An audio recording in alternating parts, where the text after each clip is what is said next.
Kobe Cavill will look to be about a 70-yard punt, with actually a 45-yard punt return for Kobe Cavill to put the first set of points on the scoreboard here at Blackshield Field for the Panthers. Yeah, and I thought he was going to get killed, but, now with the rule where you can't run through the guys, everybody slowed down. He broke one tackle, and with Alcorn having those big guys in the shield, nobody could catch him. And just like that, I guess he made up for the letting the ball roll to the one. Well, if there's any way to make up for letting the ball roll to the 1 yard line, that's the best way to make up for returning for a 45-yard punt return. Kobe Cavill to put the first set of points on the scoreboard for the Panthers here at Blackshield Field. And just like that, the Panthers have made their way back into this ball game. And then sometimes when you get a play like that, that'll spark the offense and get a defense a little bit of juice too. As the snap is down, kick is up, and it is good. So 13-7 is now our score in favor of the Alcorn State Braves. As like we have a little bit of extracurricular activity going on. One of the guys from Alcorn helmet came off. So I don't know if he got hit in the face or he did it when he was diving. But the referees quickly separated everybody. So the referees, the officials was able to quickly separate the two, so no penalty on the play. With 12:31 to go here in the second quarter. Again, we do apologize for our technical difficulties, but we are back.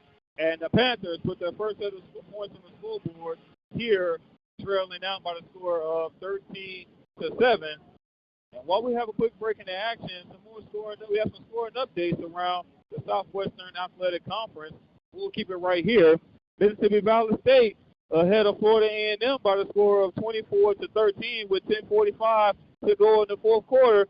Mississippi Valley State with 0 wins on the season could likely be looking to get their first win of the 2024 campaign. And man, sometimes you will have some games like that. Valley been on the edge against quite a few teams in the conference, so they know they can play with some schools. They taken Jackson, a tough team, all the way to half. They played Southern close. So Panthers only been about 1 point. Yeah, so they know they can play with some of the better teams in the conference. And sometimes, man, as a team, you just get tired of losing, and then you got to think about the mentality of Florida A&M. They back at home. They have one of the longest home winning streaks in the country, and they probably feel like, man, we got our quarterback back, and we gonna win this game. So the attention to detail might not have been as good in practice. Jackson State trailing Alabama State by the score of 0-3 with 8:20 to go in the second quarter of that ball game. Bethune-Cookman on top of Texas Southern 7-0, 8:12 to go in the second quarter of that ball game. And Southern ahead of Arkansas Pine Bluff by the score of 7-6 with 12:11 to go in the second quarter of that ball game.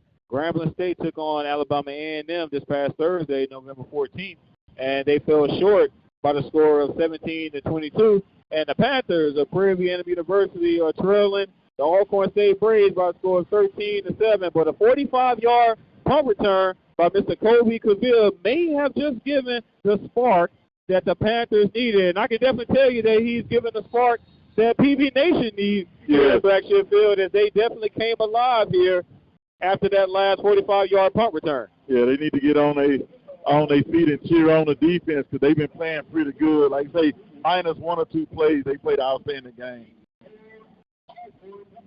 As the kickoff team have made their way onto the field, Panthers kicking this one from left to right. And this one is going to sail in the back of the end zone, so it's going to be a touchback at about the 20-yard line, 25-yard line. That's where the Braves are going to set up shop. As we mentioned before, Panthers coming in with their white helmets, with the purple jerseys, the gold numbers, and the white pants. And the Braves are coming in with their gold helmets, the white jerseys, the purple numbers, and the purple pants.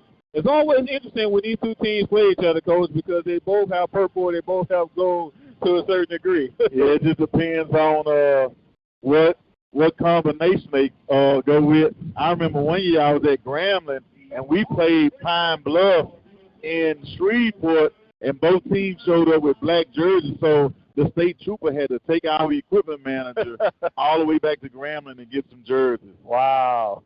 Yeah, they pulled up with maybe 15 minutes to spare. But like I say, they had to drive all the way back to Grand, which is about an hour ride with the lights on to get the jerseys. Run on first down for the Braves.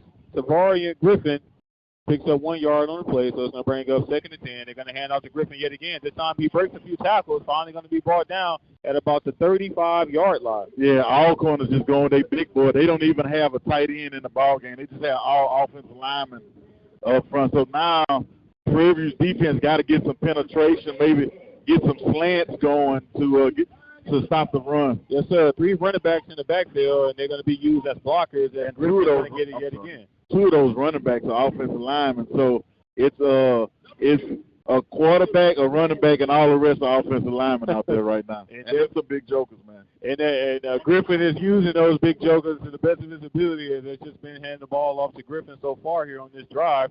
He picked up the first down of this drive for the Braves. They're going to hand it to him yet again. This time he trips up and going to be brought down near the line of scrimmage. Well, he actually fell down at the line of scrimmage.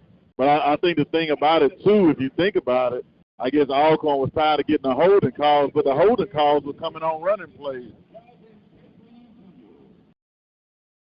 So it looks like we have some substitution offensively for the Braves. That's going to bring up 3rd down, 3rd and about 6 with 10:55 to go here in the second quarter. Ball spied at just about right at the 39-yard line. As Vaughn drops back to pass, he's going to throw it to the running back out the backfield. Pass will be caught as he goes out of bounds near the first down marker. Looks like he'll have enough for a first down. Looks like we have a penalty on the play. It's going to be roughing or either holding again. As looks like we have an injured Panther down near the far side of the field. As the officials are still huddled up to talk things over, we do have an injured Panther down, and there was a flag on the play. So we'll take a break and come back with more action right here at the Yellow Mike Broadcast Network.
And welcome back to the Yellow Mike Broadcast Network. Injured Panther on that last play, number 31, Jalen Stanford. It looks like he was able to walk off on his own strength, so that's a good sign of your Panther Nation. As teams have made their way back onto the field, 1st and 10, a handoff to the running back, and he's going to push the pile forward. Picks up about a yard on the play. Number 28, Jacorian Sewell on the carry for the Braves. Yeah, they just playing big boy football and hoping they can wear the Panthers down or find a little seam in the. And they had those other 2 linemen in there in the backfield to kind of be the escort for Sewell on that last play, Coach. Yeah, like I said, they got some big jokers up there. Now they coming back and gonna spread it out a little bit. 2nd and 8 coming up for the Braves. Ball spotted at the 34-yard line of the Panthers. Play action fake actually, and the pass is going to be incomplete as that was a good zone. Was looking at 2 Panthers in his face where he got that ball off. Good zone read, and it's a good thing they got pressure because the cornerback gave up the inside, and had he completed that pass, nobody else was back there. So now we're looking at another 3rd down, Coach, 3rd and 8. The Braves are 1 and 6 on 3rd down so far in this ball game, and then only 1 has actually come on this drive. Yeah. 2 receivers on each side for Vaughn, as Vaughn sends Sewell, and he's just going to keep it himself. Has a wide open hole in the middle, a design QB draw, and he'll have more than enough for a first down. Yeah. It's always going to be one gap open if you're rushing only 4, and he found the one hole that was left there. So that was a good design. They knew they were probably playing cover 2 or some type of man, but the stunt didn't get to where it needed to be. So he had 2 receivers on each side, and he also sent the running back in motion to the left side. So whomever the linebacker is that's carrying the running back may have went with him and left a wide open hole in the middle. Yeah, and if you don't run with the running back, he's going to throw it out there to one of those receivers on this side. Exactly. So a handoff to Sewell. This time he'll be met in the backfield. Going to lose a few yards on the play as he was brought down by the linebacker, number 45, Javen Jackson, in the backfield. Yeah, good pursuit by, like, Prairie View's backside defense has been playing outstanding. So a loss of 2 on that play is going to bring up 2nd and 12 with about 8:52 to go. Looks like the clock stopped, even though that was a run play. We're not quite sure, but the play clock was still going. But now that they look like they reset the play clock. Well, they had 2 guys, one from each team, still jibber-jabbing with each other, 22 and 82.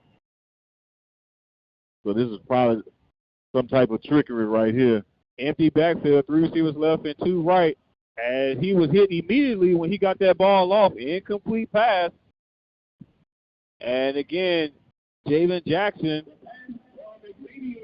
for the Panthers defensively getting there, creating some pressure on Vaughn. Yeah, the quarterback got hit real hard on the hip, and he's going out of the game. And this kid played a good little bit the last couple of weeks off and on. Yes, sir. So he is not the runner or the passer that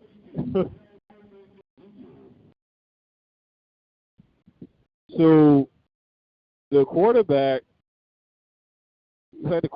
went out the game on that last play. It looks like they're bringing in the backup quarterback, number 10, Trey Lawrence, for the Braves. And Lawrence does a play action fake, and his first play in the ball game, he throws a touchdown. Man, Alcorn got linemen way downfield, and they just totally missed it. It's like one of the linemen could have caught the ball and scored a touchdown. He was so far downfield. So the backup quarterback, Trey Lawrence, comes in his first play of the game and hooks up with the tight end, Caleb Anderson, for a touchdown in the back of the end zone. And, man, sometimes my younger brother worked with me, and a lot of times he would say, sometimes don't blitz young quarterbacks because you make it easy for them to get one-on-one. Or, they don't have to read the defense. If you play zone against them, they have to figure some things out. So, but, yeah, like I said, there was a good play action, but it's hard to play defense when you get a lineman downfield, so you're thinking for sure it's a running play, and the quarterback pull that sucker and throw it. So solid play design on that last play. Yeah. The Braves now increase their lead 20-7 with 8:38 to go here in the second quarter. Keep it where you got it, and we'll be right back.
and welcome back to the Upper Mike Broadcast Network. Andre Davis alongside Coach Heiss Northern as the Alcorn State Braves increase their lead here 19-7 with 8:38 to go here in the second quarter. Again, as we mentioned at the beginning of our broadcast, if you're just now joining us, it is senior night for the Panthers here at Blackshear Field.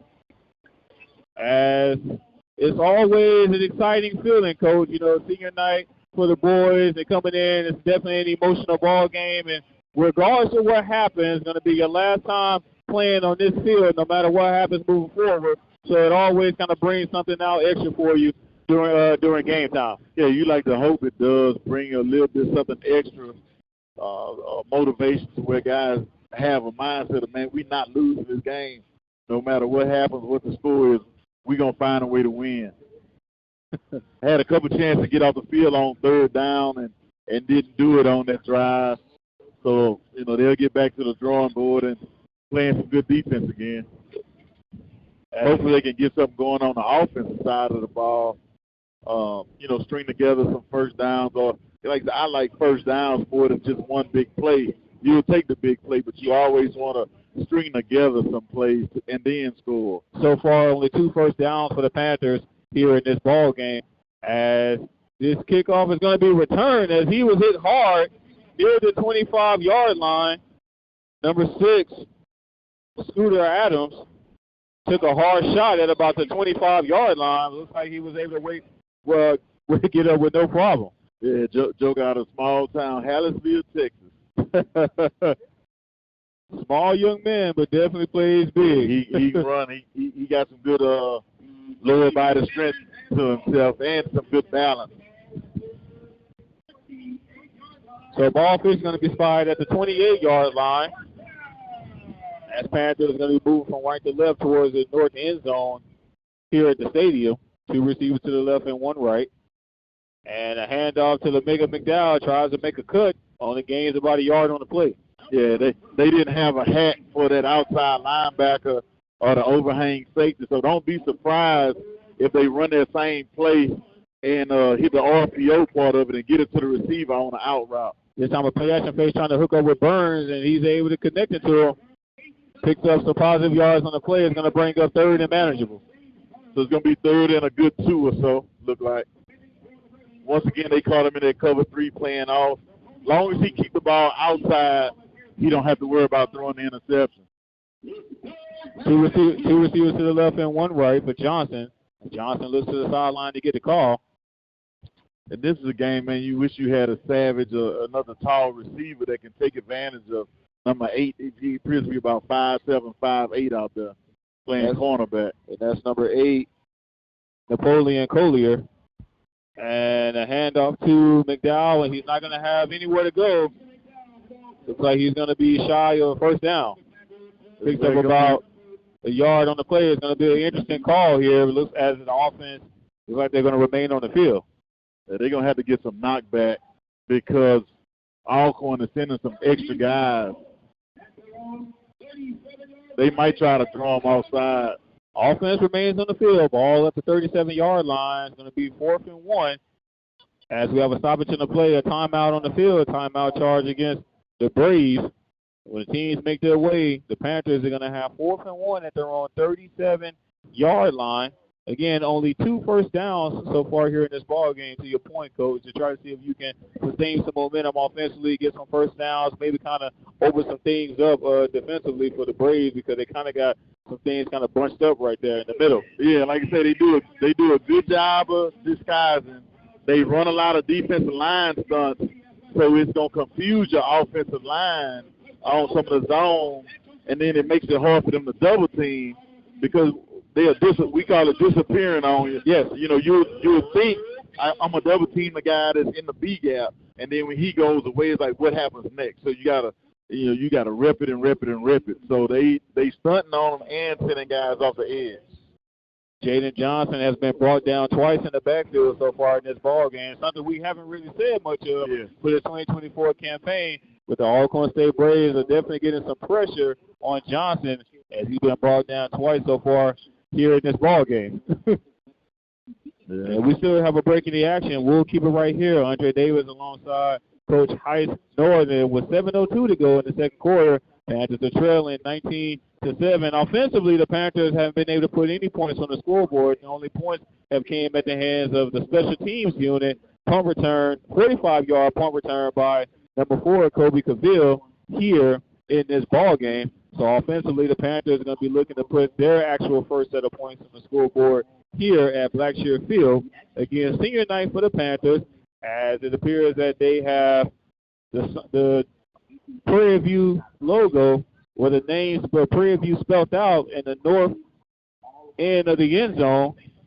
Prairie View painted in gold with a purple background, and on the south end of the end zone, a purple background with the letters Panthers spelled out in the south end of the end zone with the famous PVAMU logo right at center field. Teams are making their way back on the field, and it looks like the offense of the Panthers will remain on the field for this 4th and 1. Ball spotted at the 37-yard line. LeBega McDowell is going to be the running back for the Panthers as Johnson sends a man in motion. He's got 2 receivers right. And a handoff to Johnson, and they're going to try to push the pile forward. It looked like he got it. Yes, it looks like he was able to get enough for a first down with the second effort and some help, if you will. But they haven't moved the chains just yet.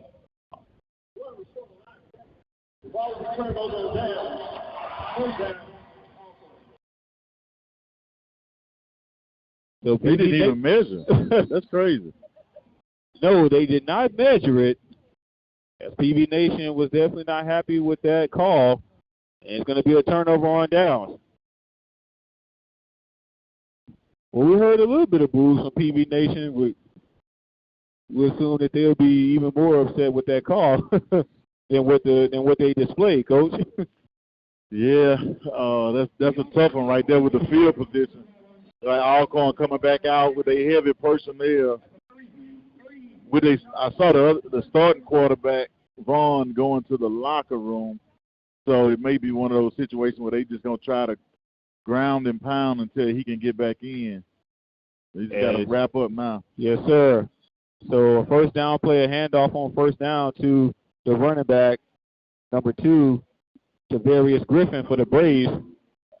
As the Braves was able to get a turnover on downs at about the 35-yard line of the Panthers. Now for the 3rd time in this ball game, the Braves are starting with excellent field position. Another handoff to Griffin. Ground and pound, as Coach mentioned. Only gained about 2 yards per play here on this drive. 2 yards on first down, and now about 2 yards on second down. So it's going to bring up 3rd and about 6 coming up. Yeah. So you mentioned the ground and pound, Coach, but this quarterback, Trey Lawrence, actually came in the game and threw a touchdown on his very first play. Yeah, great play action. Now this is more of a drop back situation with 3rd and more than 4.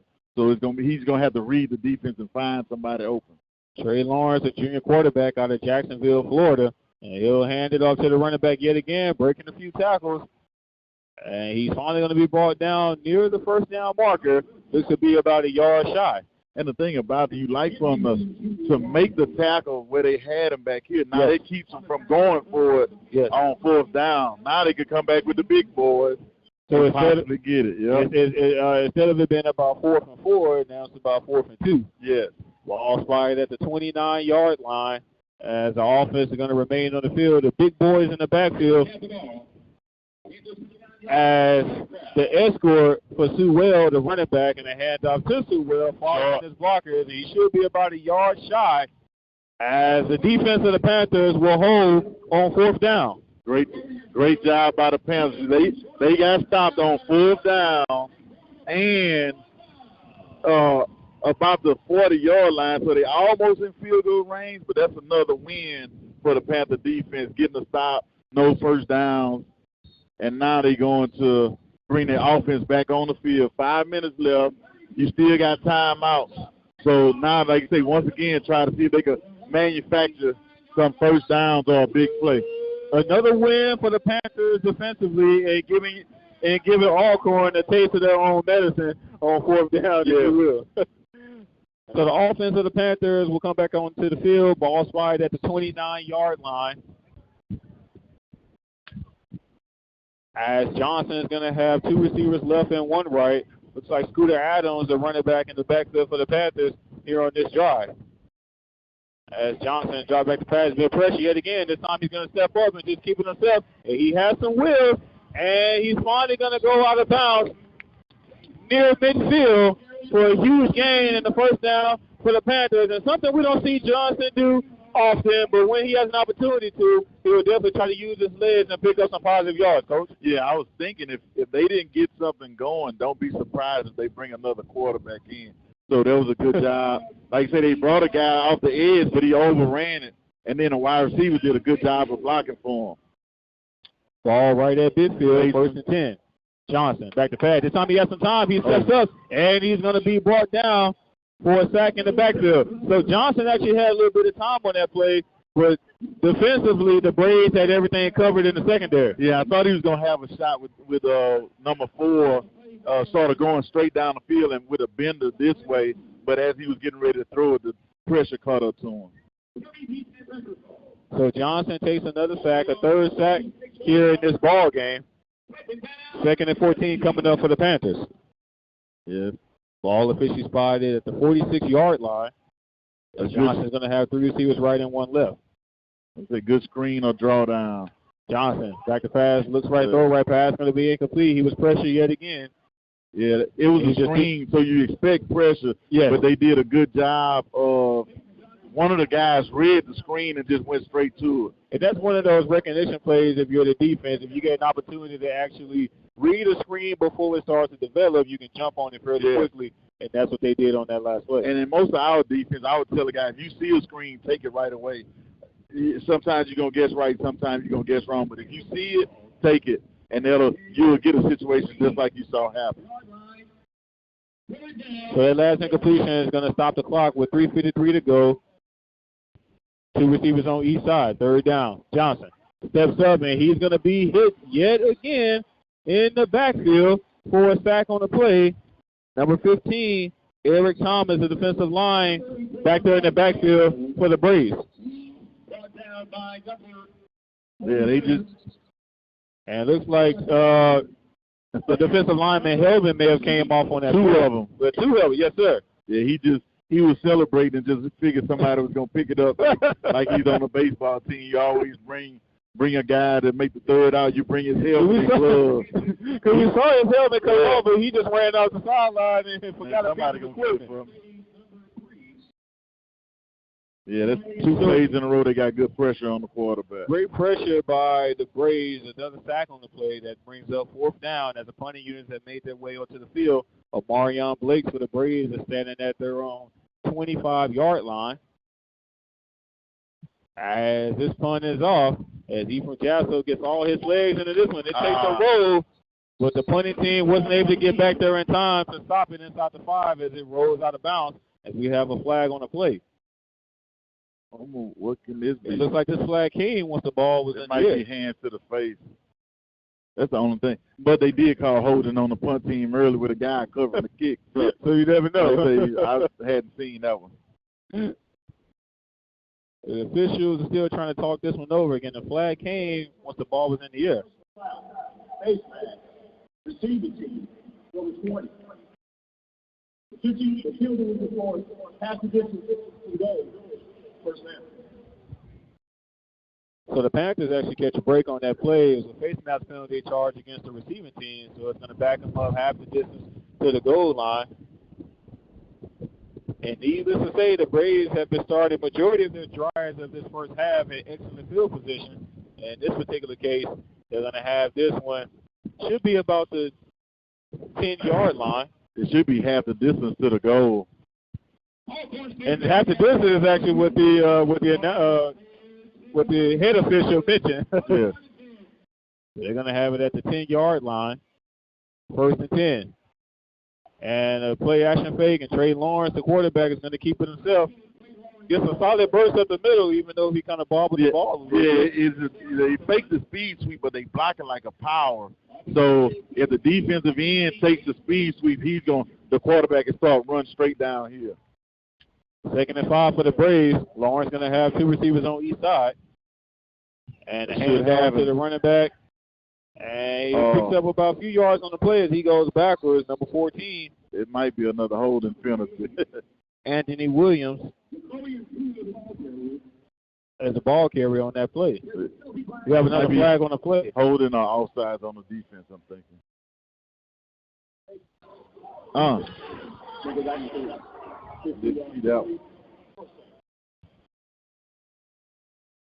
So a holding penalty charge on that play, charge against the Panthers, a 15-yard penalty.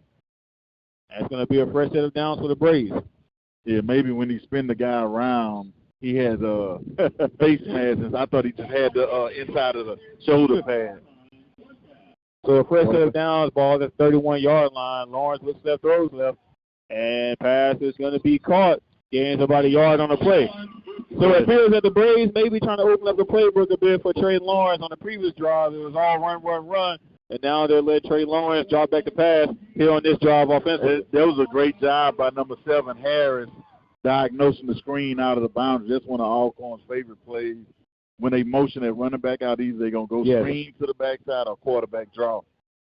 And the Braves have an empty backfield setup now. 3 receivers to the right and 1 left. Lawrence back to pass. He's looking left, throws left. And the pass is going to be intercepted by the Panthers. That should be a horse collar. They got it. And it will be a flag on the play as Coach saw it before it unfolded. Number 6, Ahmad Robinson on the interception for the Panthers. Yeah, you see the quarterback. He made it, once again, he made a good read, but made a throw. Anytime you throw high, close to the hash, it's probably going to get intercepted. So I mentioned in opening of the playbook for Lawrence.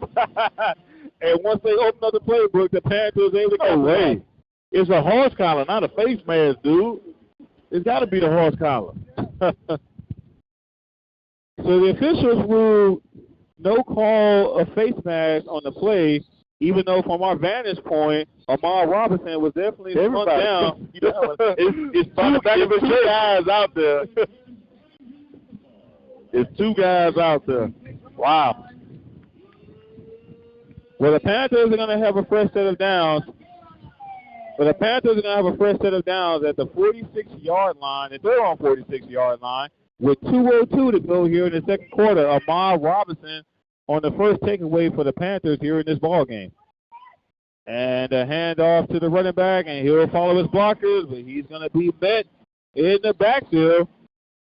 They'll actually lose a few yards on the play. Chase Binkman on the carry for the Panthers. So now this might be the actual horse collar or face mask. And he was at Chase Binkman was brought down aggressively on that last play. Oh, they call holding on Prairie View. I see them signaling to Alcorn's coaches what they want to do. They got a tackle for loss, so they may decline it. Well, while we have a break in the action, we got 1:55 to go here in the second quarter.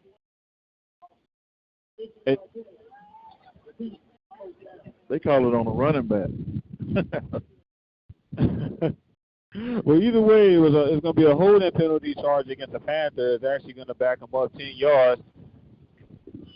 So it's going to be first and about 20 when the teams make their way back onto the field with 1:55 to go here in the second quarter. We'll take a break and come back with more action right here at the Yobo Mike Broadcast Network.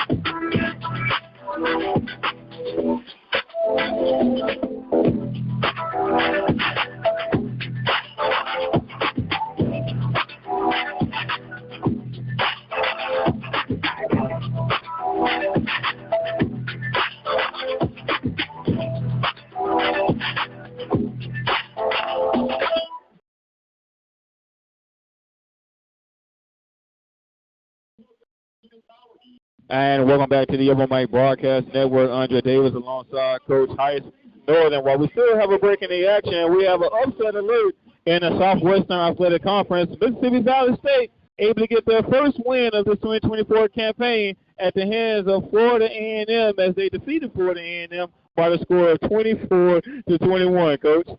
Hey, man, sometimes when you hang around enough, you figure out a way to win one. And those guys, I'm pretty sure, thought they could play with anybody. And like I said, Pam, on the other hand, may have thought we ain't playing nobody but Valley. And that's how you end up with a game like that. So I'm happy for Coach at Valley. I'm happy for his players. I think they were playing in Tallahassee, so I know that bus ride. That's going to be a nice bus ride. Hey, back in Mississippi. Them jokers, ain't no telling what might happen on that bus. Hey, and whatever they get, the chicken, the pizza, the sandwich is going to taste so much better than they normally do on a bus ride back. And that's one of those messages that you normally tell the players, Coach. You know, you don't let certain teams linger around because you don't want to give them any additional confidence that they may already have coming into that ball game. But like I said, if you go back and think about it, everybody that's in the top of the SWAC, they have played close for at least a half. Yes. So them guys had probably had some doubt, but then when they got off to a good start, they got a good receiver that's going to always make you have to play back a little bit. Like you say, that man, them jokers just came and played football. That's definitely one thing about the Delta Devils. They may not win many games, but they will play each and every team hard, no matter which team they're coming up against. As the teams that made their way back onto the field. And I tell you what, man.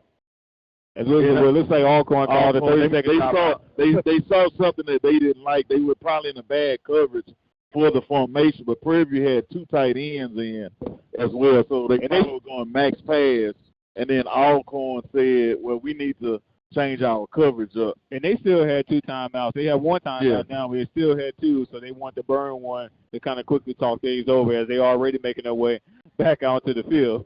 I'm looking for Alcorn to bring some pressure now. But I tell you what, man, we were going back to the Valley. I hated playing against Mississippi Valley and Prairie View when I was in college because they always had real good running backs.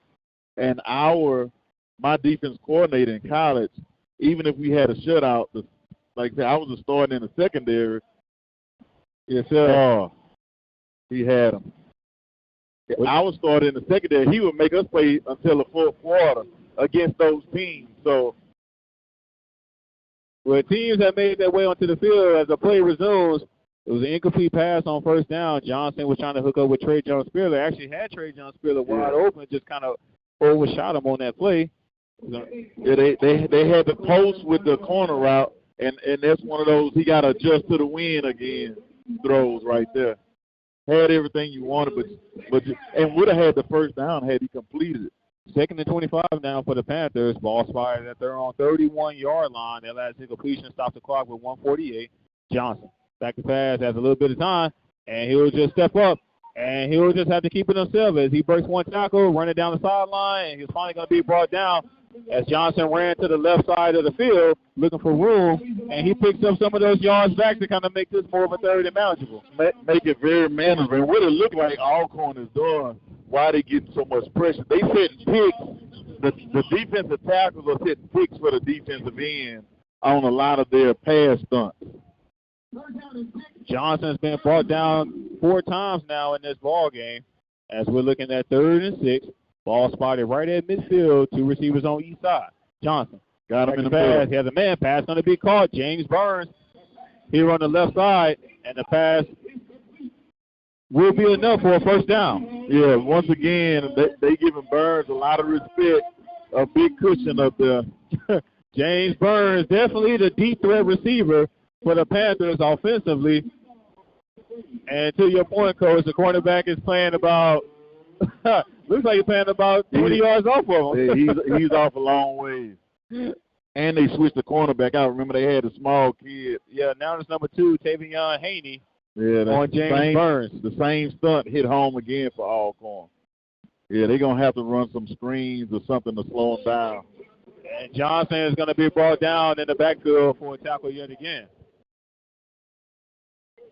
So it looks like the Panthers called a timeout on the play.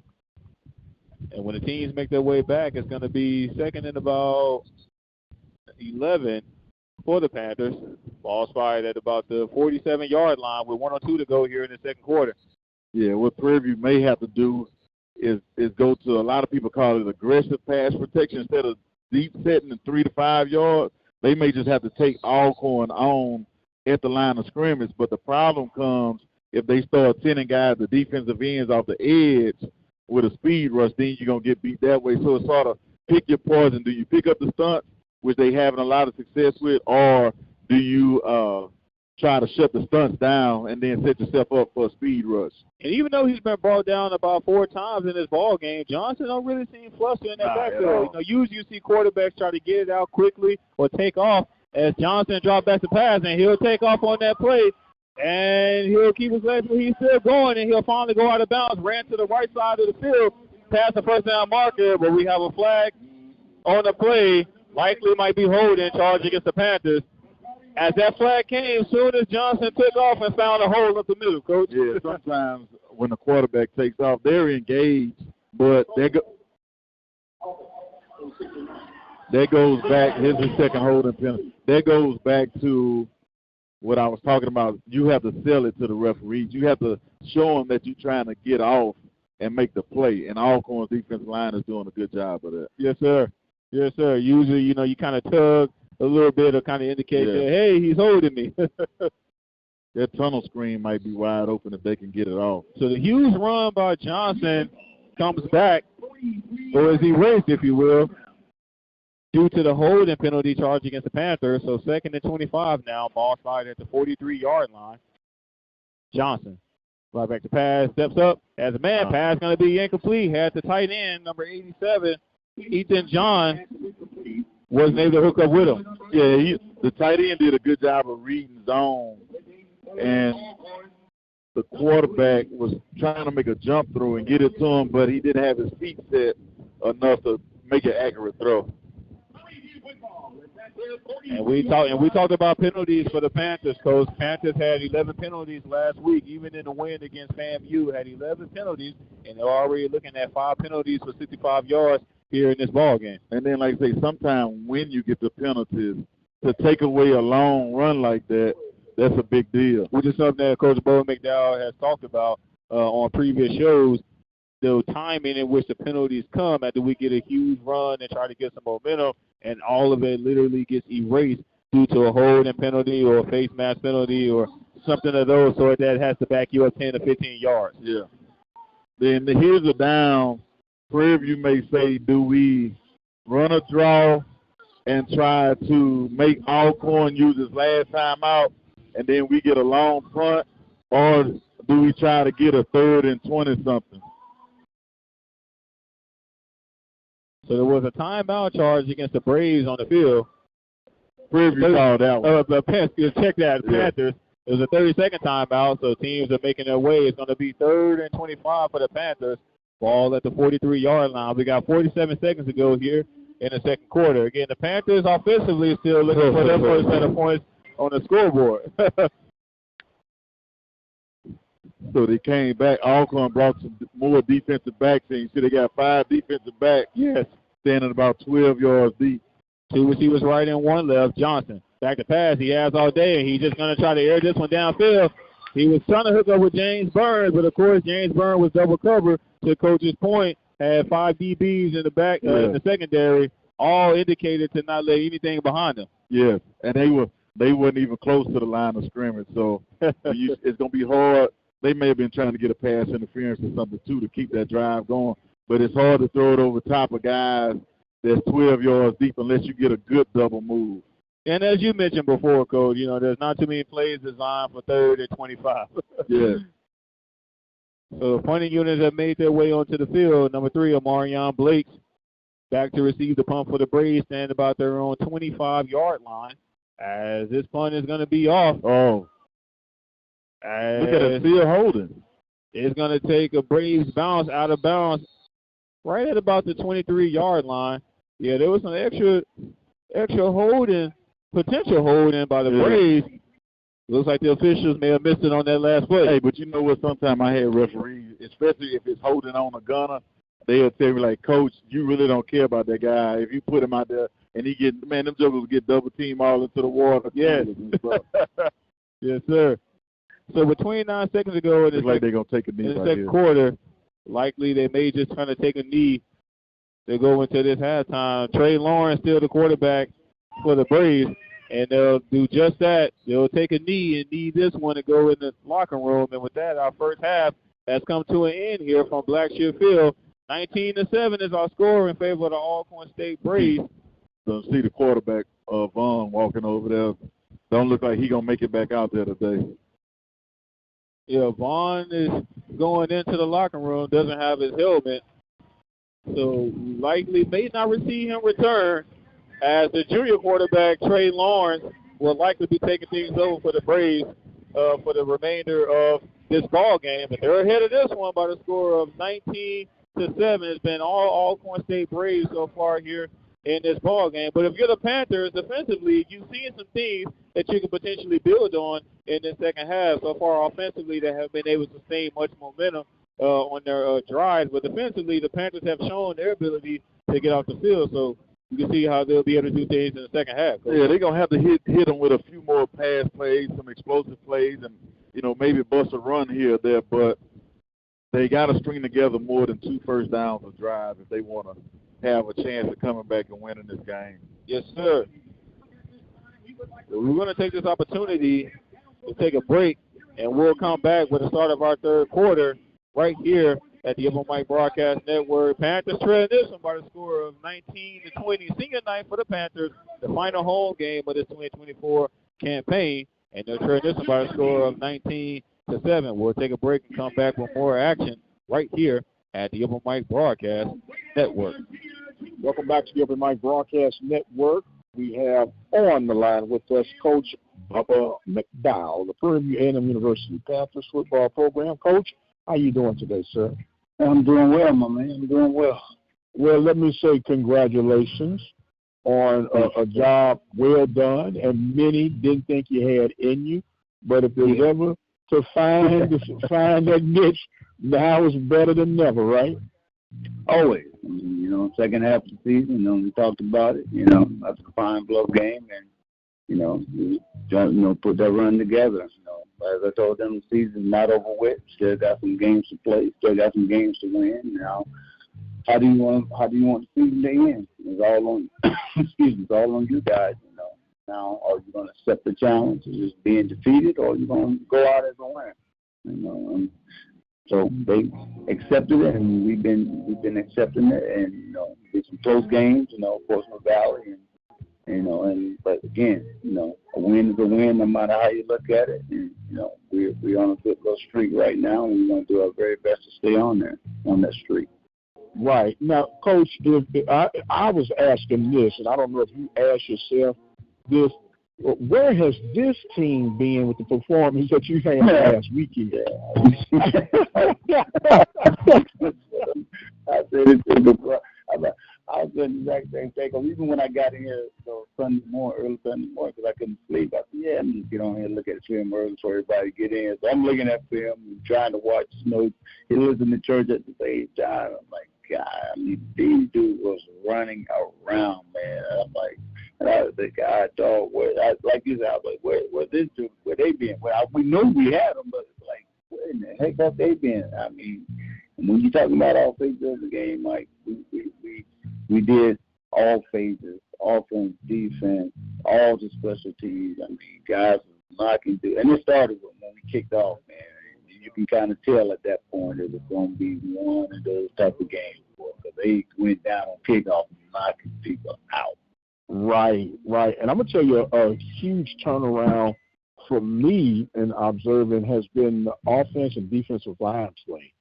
These guys have, as they say, tightened up their big boy britches, and they've been getting at it, man, creating holes and creating protection for the quarterback to go through the progression.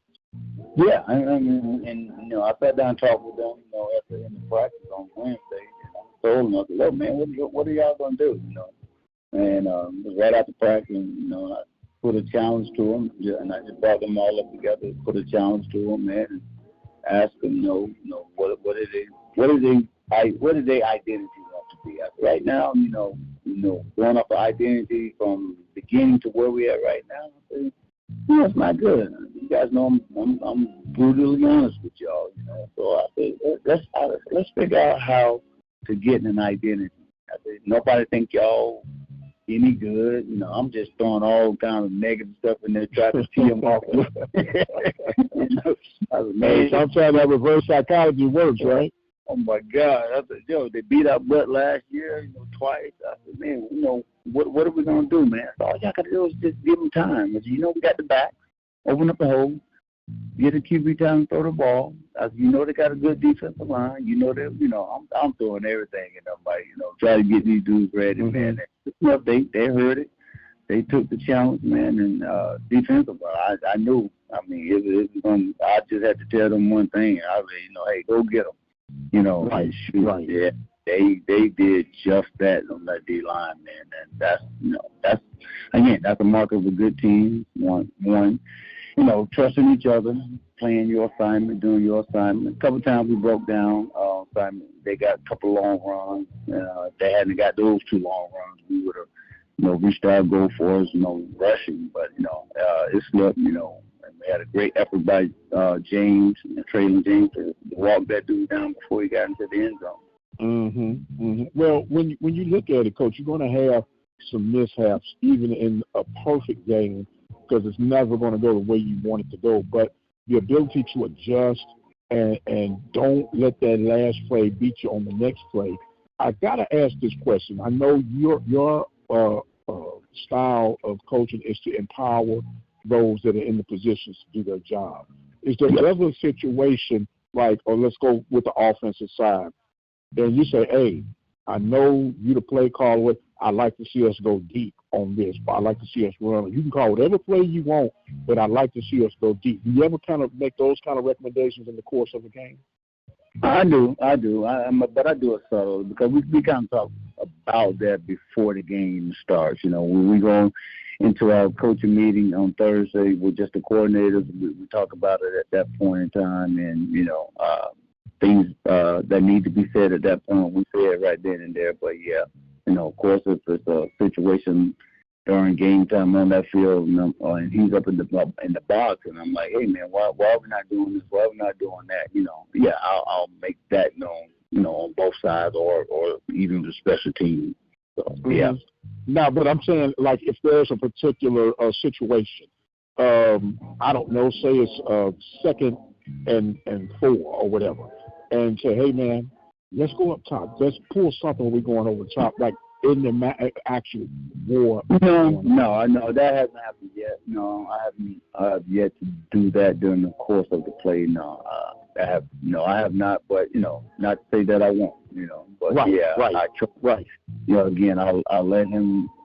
I say him, and talking about offense, let Coach Whedon, do his thing. I think he's a good play caller. I think, again, people got to understand, we're in a new offense with young O-line, young players, and, they're going to make mistakes, as he has mentioned many times, he's going to make mistakes in certain calls, and it's just about, those guys going out and executing, their play that is called. And again, that was one of the challenges as well that, that I presented, or asked them, what are we going to do? What kind of identity are we going to do as a team? Where are we going to be as a team at the end of this game? What kind of identity you want to set for yourself for this game? And shoot, it was like, hey, what, we want to be them dudes out there.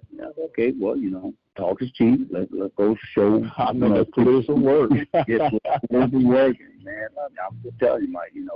Again, seeing it, in person doesn't do justice to when you look at it on film. I mean, shoot, these dudes was flying around, man. And like I told him, I said, bro, you got to set a standard, and you cannot go beyond that.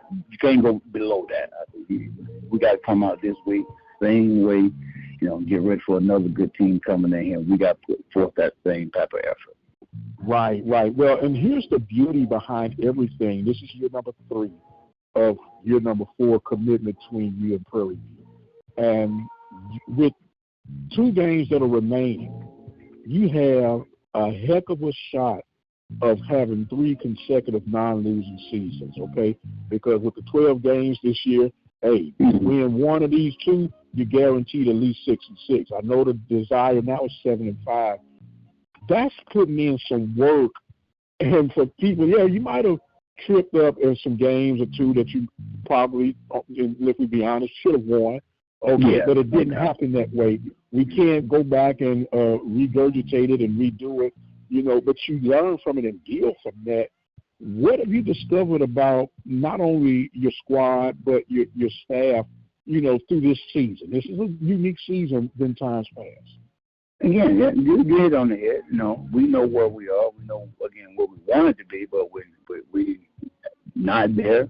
We're not going to get to that championship game. But again, as I said earlier, it was about us finishing the year strong. That was also not only said to the players, but first said to the coaches. Like, look, man, we got second half of the season. We still can go out and win these games, man. We just gotta again put players, our best players, in position to make plays, and then we hoping that they go out and execute it. And then I jump over to our players and telling them the exact same thing. Look, man, we as coaches don't put y'all in position to make these plays. Now, how bad y'all want to end this thing on a winning record? I said, we can do that. I said, again, ain't like we've been blown out, maybe other than, I would say legitimately, URW. I said, but again, that was like late in the dang third quarter, and I try to do an analogy, so they know, what I'm talking about. I said, but guys, we're pretty darn good. We just got to go out and execute, football, offense, defense, special teams. So again, where do we want to be, at the end of the year? And I said, we can do it. We just got to go out and execute. This game will be one of those games where we need to come out and execute, and we'll be okay. Again, we didn't do what we're supposed to do, Valley, and again, that scared a lot of people. It didn't scare us. Yeah. Hey, I ain't gonna lie, but I was one of them afraid. I was like, come on. Yeah, I agree. Yeah, football. I agree. But like I told them, I said, man, the win is the win. You can't go back and change it now. We got to move forward. How you want it to end, and that's where we're at. So again, like I said, it was basically us going down, and I'm not going down, but just talking to one another at the staff, and making sure that they relay all what we're believing that these young men could do, but again, put it on the field. That again, just putting players in position to make plays. Again, we got to make more big plays than we give up. Right. We're talking with Coach Bubba McDowell. Now, Coach, we got to address the elephant in the room. I'm saying that. I'm going to say this. Where is the well? Oh. Look, I'm saying this, and I'm putting the disclaimer in here. Sam, you got beat twice on Saturday. Yeah, you silly, man. I know it. I'm the old relic. I can take it. But in all seriousness, a little scuttlebutt at the end of the game. First and foremost, is nothing that's promoted, but that speaks volumes to the temperament of the team, standing your ground, and you can't let people bully you per se, but it was somewhat maybe a little bit of misunderstanding, and hopefully there was no one seriously injured behind it. And did you have to go to the principal's office?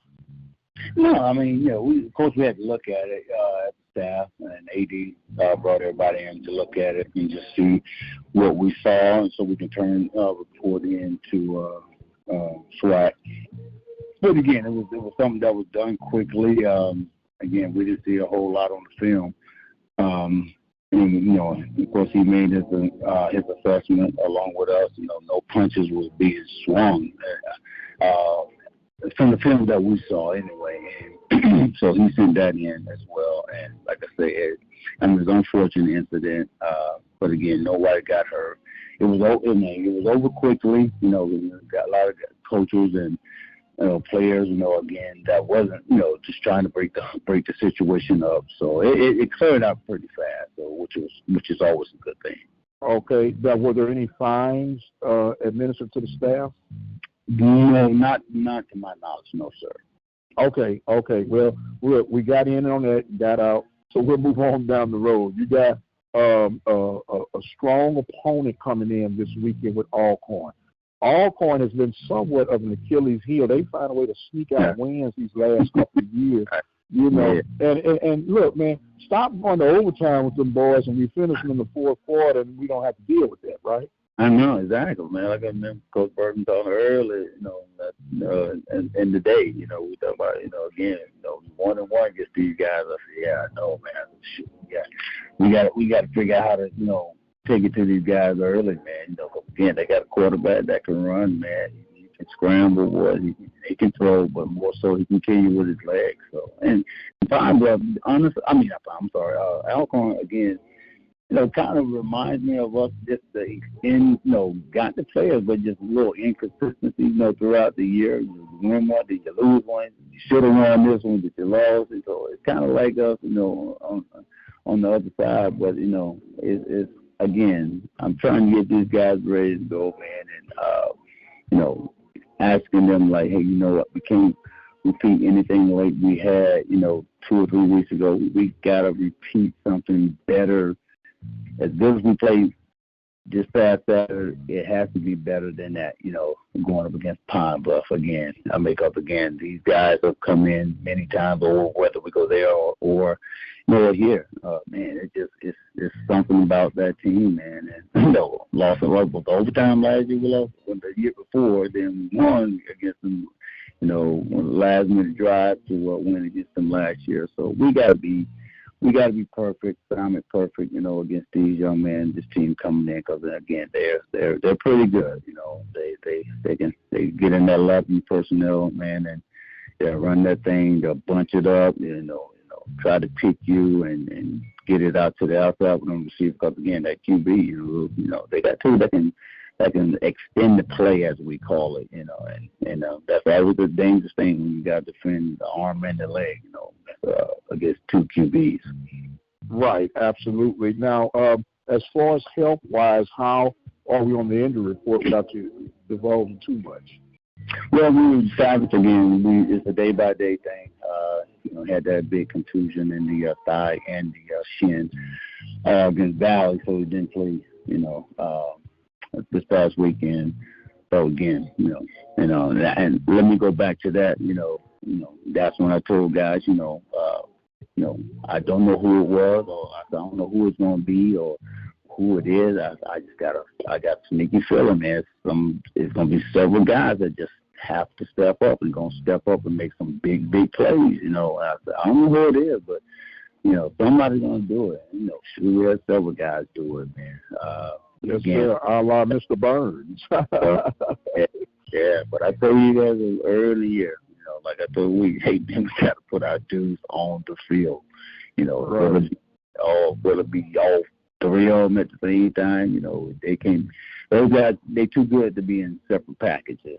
So let's try to put them on the field at the same time. So, well, look, Coach, I got a little fantasy, a SWAC fantasy league with a couple of buddies of mine, and Savage is one of my receivers. I need him on the field. Yeah.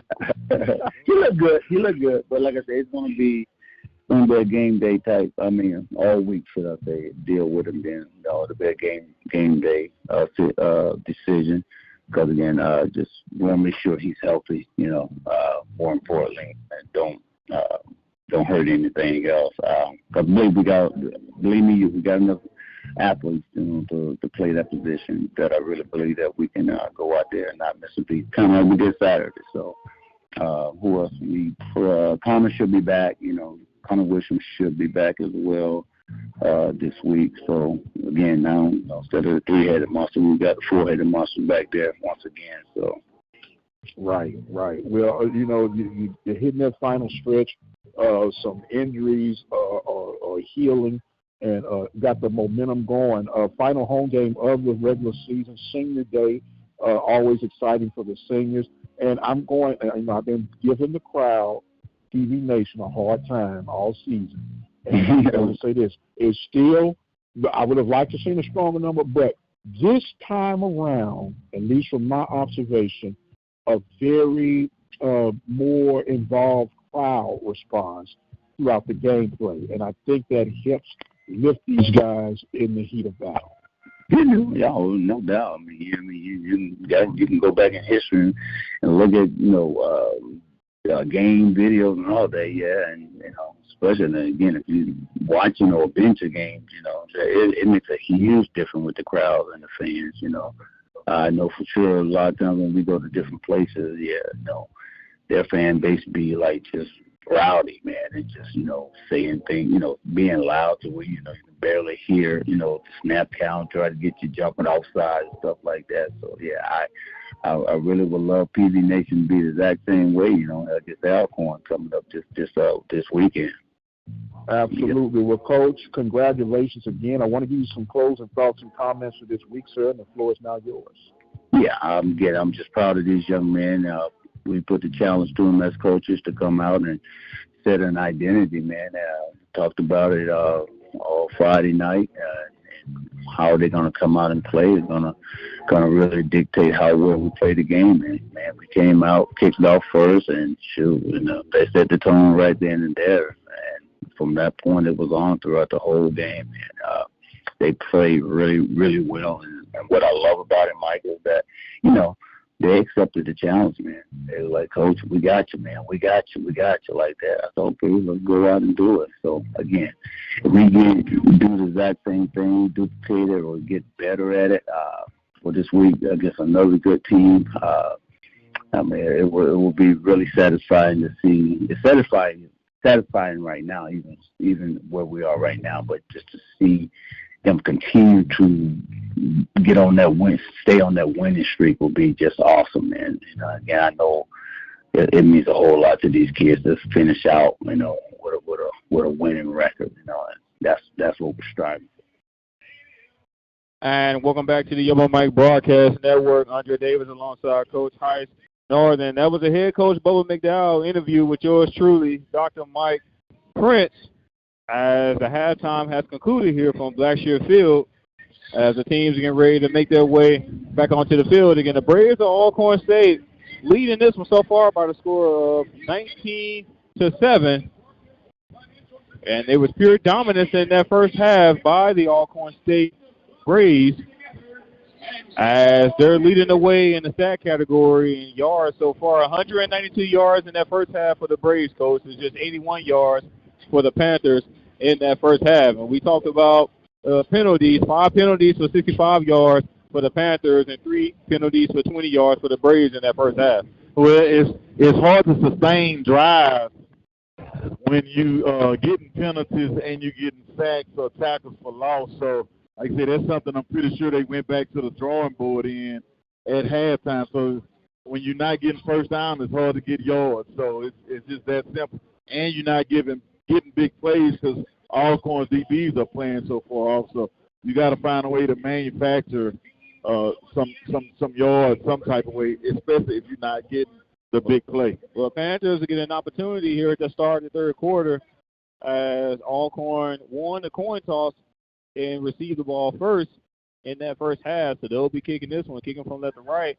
And this one's going to be fielded at about the 5-yard line. He's going to get past the 10, finally going to be brought down 25.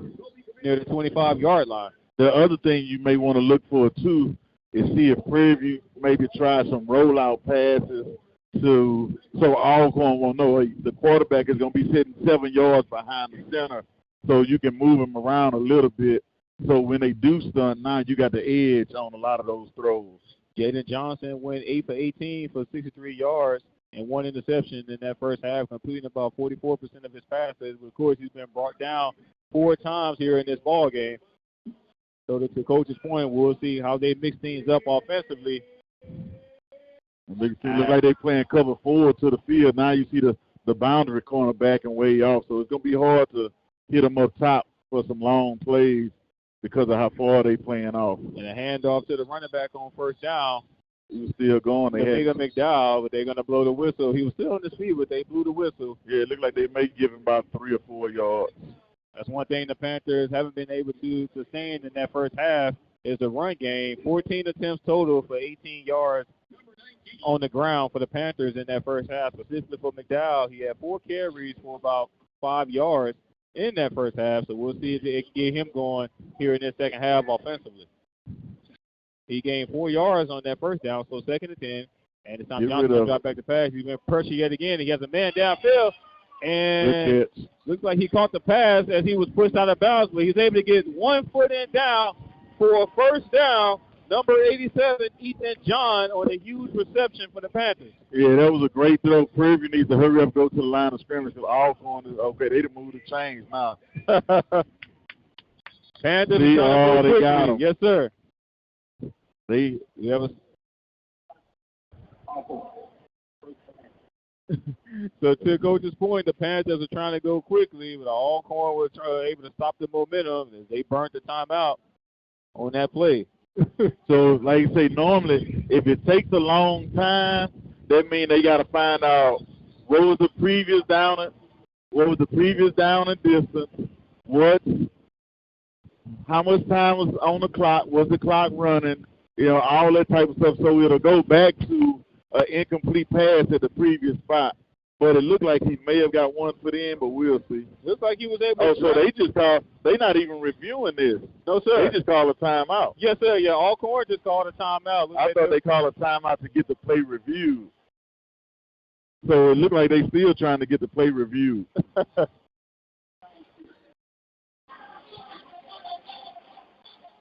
Well, we haven't heard the head official make an announcement. Usually the head official will make an announcement if the previous player is going to be under further review. So far, an announcement hasn't been made.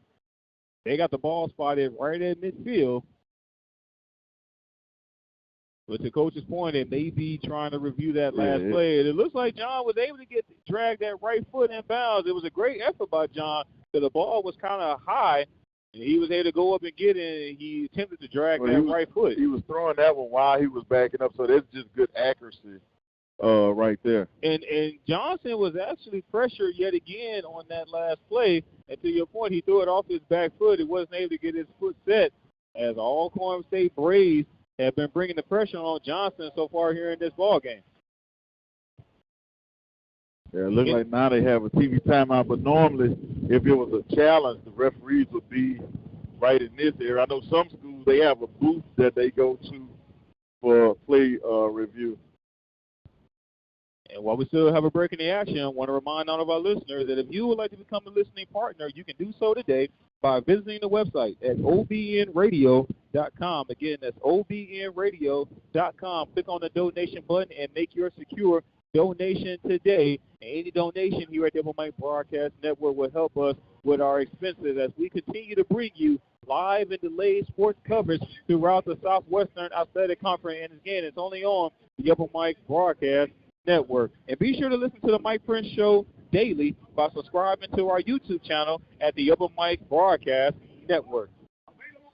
Teams have made their way back onto the field, and it looks like they're going to keep the ball where it is, right at midfield, so a first down and 10 for the Panthers. 2 receivers to the left and 1 right for Johnson. Play action fake. And Johnson had Trey John Spiller, ball too low, as Spiller wasn't able to hold that one in. Yeah, they had the run pass option with the slant off of the run to the outside receiver, and he just didn't connect. A little bit low on the throw and behind. I think if it was just low, he may have come up with it, but low and behind is a hard one to come down with. And it's interesting about those RPOs, Coach. It's like the quarterback has several reads that he has to do in a quick amount of time. And Johnson is going to drop back to pass, and he's going to have to step up, and he breaks a few tackles. Finally going to be brought down hard at about the 45-yard line. And looks like that was actually Cameron Peters at quarterback for the Panthers on that last play. And you figured it might be a quarterback change because they hadn't been moving the ball. Cameron Peters. And he may give you a little bit more in the run game as far as the quarterback scrambles. We haven't seen Cameron Peters since the Grambling State game back in Dallas early on in this season. He was at running back for the Panthers on that last play as we had an injured Alcorn on the field. One of the defensive linemen, it looks like he's going to be able to trot off field. Yeah, he already had a sleeve on his leg, so he may already had an injury. And like say sometime a little fall or a little twist or get that thing back going, a little tinge here and there. Number 99, Cullen Scott, was an injured Brave on that last play.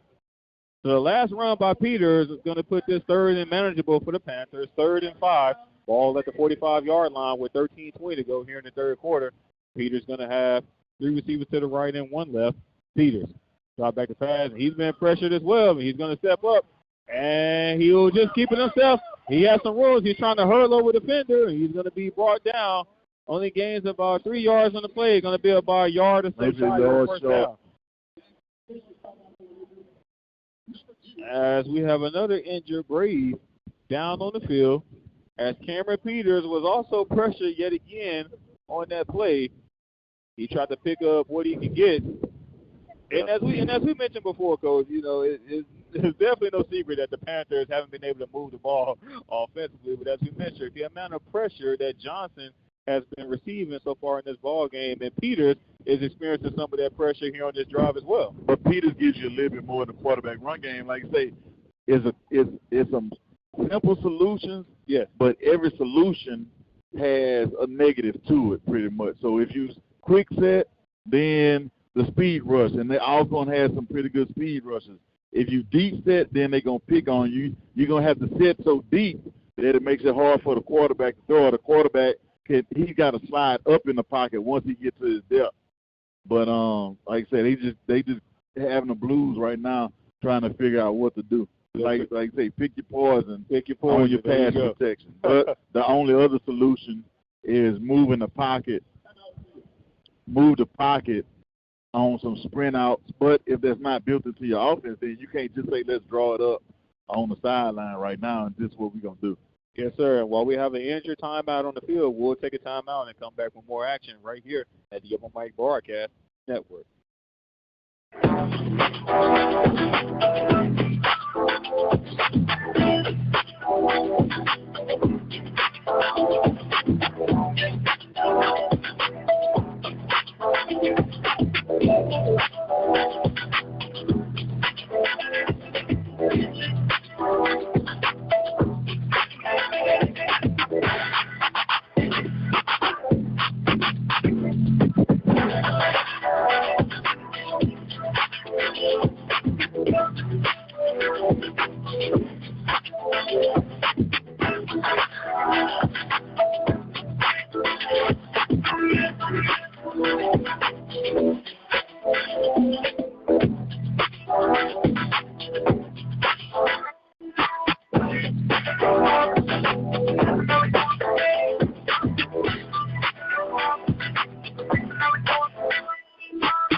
But part of the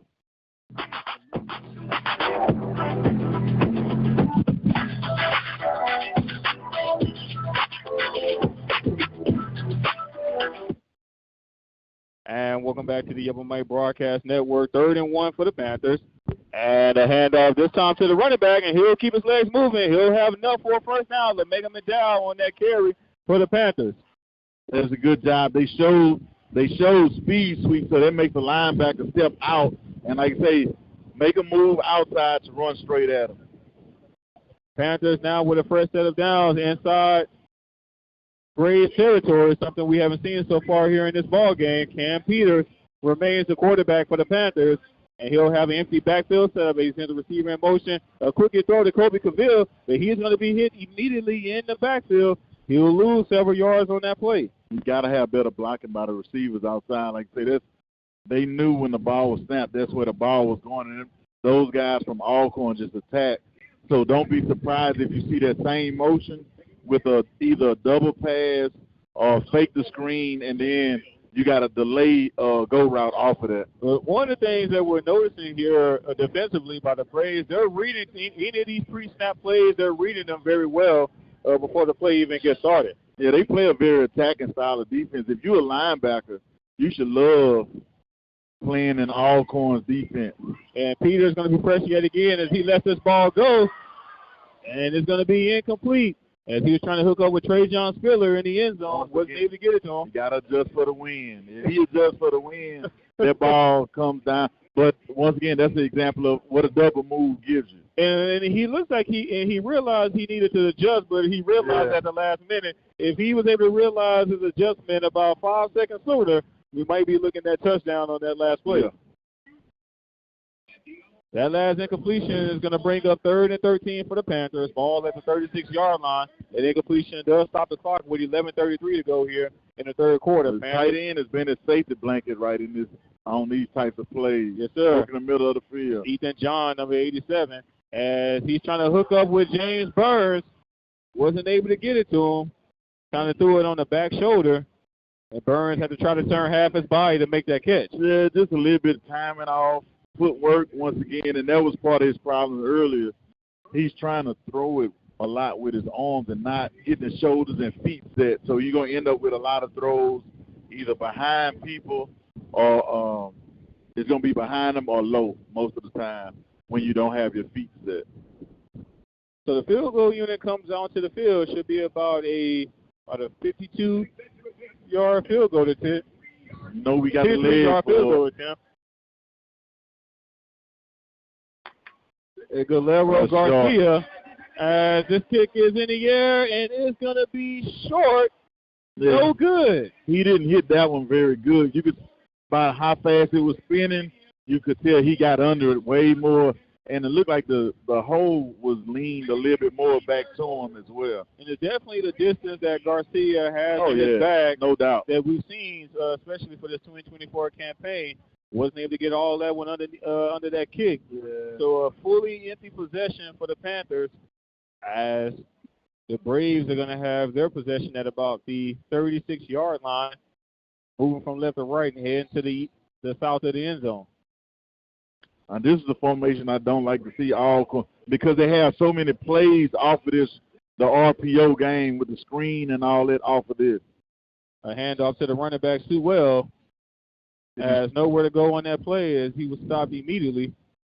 Because you got to watch the quarterback off of this, and they have a few screens off of this formation. This is one of their top formations to me where they get a lot of traction, get it moving on the offensive side. Number 47, Xavier Farrow on that stop for the Panthers brings up 2nd and 8 as Lawrence is going to air this one downfield, and the pass is going to be intercepted by the Panthers.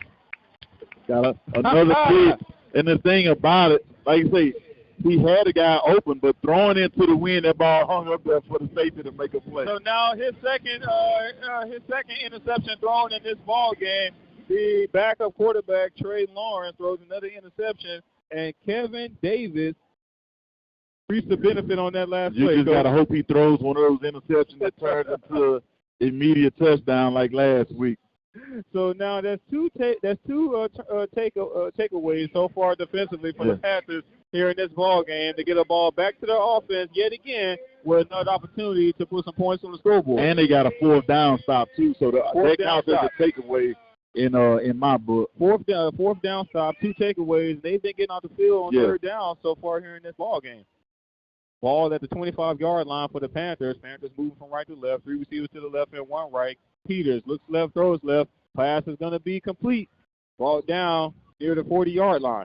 Yeah, that's almost the same formation that Alcorn's in with Tripp, with the running back set to him, and then you run your mesh concept or your a lot of people call it snag, where you got a high-low, and the high-low guy, the low guy just runs the open space, and the quarterback knows how to get him the football. That pass was completed to James Burns for a first set of downs for the Panthers. Ball now at the 38-yard line.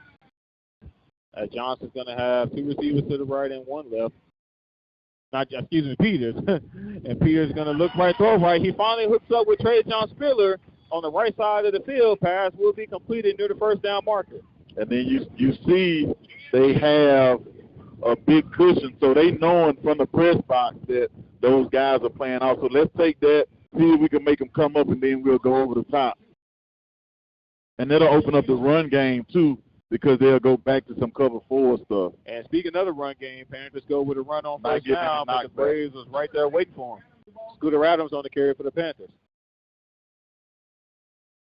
That's something that the Panthers haven't really been sustaining so far here in this ball game. Haven't been able to really get the ground game working, only averaging about 2.3 yards per carry here in this ball game. Yeah, and all second downs pretty much, or second and less than 5, Alcorn blitzing, so you really have nowhere to go. You got to hope one guy get out his gap or one guy on the offensive line wins. 3rd and 1 for the Panthers. A handoff to LeMegan McDowell, and he accelerates through the hole, and he'll have enough for a Panthers first down. Hey, those guys saw the Florida A&M field, so they ain't coming there trying to square up with McDowell. You could tell, because there was somebody sitting right there, and he wanted no parts of that. And once again, Prairie with the speed sweep motion to make the linebackers move and ran downhill. And you're talking about a young man who has no problem lowering his shoulder once he sees the defender. And had he not been so low, he probably would not have tripped a little bit on that. Ball now with the 45-yard line, 1st and 10. This time Peters going to take it himself. He has some room on the right side, and he'll go out of bounds. Nice game by Peters on that play. Yeah, and you saw McDowell thinking he was going to get that ball. And Peters said, I can be a guy like you want him to get to the edge of the defense. And Peters actually pulled it with a little extra authority on that play. Yeah, I got this, homeboy. Cameron Peters saying, share the love, if you will. Yeah. 2nd and 6 for the Panthers. Ball at the 41-yard line. We got 8:05 to go here in the 3rd quarter. 19-7 is our score in favor of the Braves. The Panthers are on the move. Peters looks left, throw left, and the pass will be caught. And he's going to break a tackle, still on his feet, and he'll be finally brought down out of bounds past the 30-yard line. Number 15, Jeremiah Ratliff on that huge reception and yards after reception for a first down for the Panthers. Yeah, that's a great job. They still have to do a better job of blocking at the point of attack because he could have got that ball and not had to do any moves when he first started. But there's a good second effort run by him, making guys miss and getting some yards after contact. Panthers on the move here midway through the 3rd quarter. 1st and 10, ball at the 25-yard line. 2 receivers to the right. He sends a man in motion. Looks double right, pass is going to be right caught with a double pass, and it's going to be incomplete. A nice play design as Trajan Spiller was wide open in the end zone. Chris Herron wasn't able to hook up to him. And I think Herron is an ex-quarterback, if I'm not mistaken. Yes, but sir. Like I say, we talked about that earlier, that we was going to see a double pass off of that same motion. They did a good job blocking it. The wide receiver sold it with a great double move. But like I say, that's a kid that don't normally throw the ball, trying to throw it to somebody wide open. At one point in time, we was about 2 seasons ago, we would see Chris Herron at the quarterback spot. But then once Trajan Conley kind of took over at quarterback, Chris Herron moved to the wide receiver spot, and that's where we've seen him so far. And Peters are going to attempt the pass, still looking for a man downfield. And he'll have to just safely throw this one out of bounds on 2nd down, so it's going to bring up 3rd and 10. Yeah, he thought he had a good RPO outside, but the slot defender didn't bite, and he took away where he wanted to go with the ball. And going back to that previous play with that double pass with Chris Herron, coach, he may have went to the sideline and said, see, this is why I don't play quarterback, coach. Yeah. But it was, like I said, great design. Yes, sir. Very great design play. He's going to get talked about in the meeting tomorrow. So, my man, you know, especially if they pull this out, that's something they're going to laugh at. So 3rd and 10 for the Panthers. Ball at the 25-yard line of the Braves with 7:03 to go here in the 3rd quarter. 2 receivers on each side for Peters. Peters dropping back to pass. He's looking for a time. Throws off his back foot. And the pass looks like it may have been caught, but it was taken away at the last minute. But they're going to say it was an incomplete pass. He almost came. Had he come down with it, it would have been preview touchdown because it was a tie. Cameron Peters was trying to hook up with Chris Herron as he was triple covered on that play. But it was a great effort by Chris Herron. Again, if he had an opportunity to come down with it, because he actually made contact with the ball in the air. But again, when you got 3 defenders trying to wrestle it out of you, it's hard to come down with it on that play. Yeah. And it did hit the ground, so everybody saw it come out. Alcorn thought it was intercepted, but they did. From their vantage point, they couldn't see the ball on the ground like it happened right in front of us.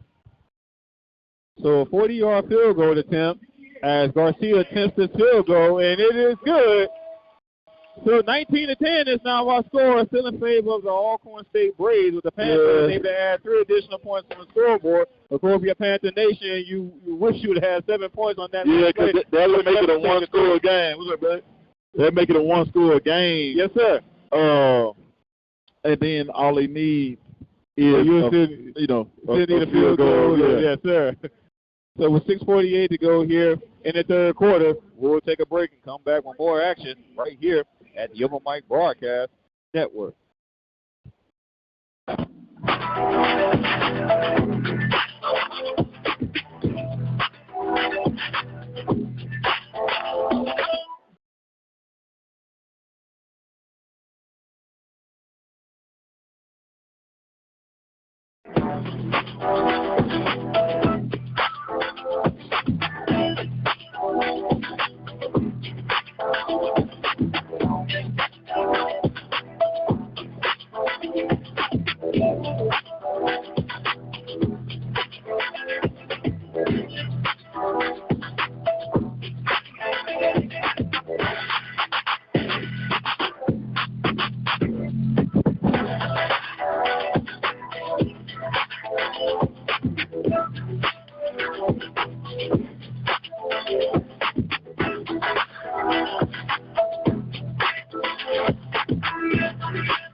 Panthers trying to make things interesting here on this senior night as they're now trailing this one by the score of 19-10 with 6:48 to go here in the third quarter. While we still have a break in the action, some scoring updates around the Southwestern Athletic Conference. Jackson State on top of Alabama State by the score of 14-10 at the beginning of the fourth quarter of that ball game. Southern is running away against Arkansas Pine Bluff. They're on top by the score of 24-9 with 9:23 to go in the fourth quarter of that game.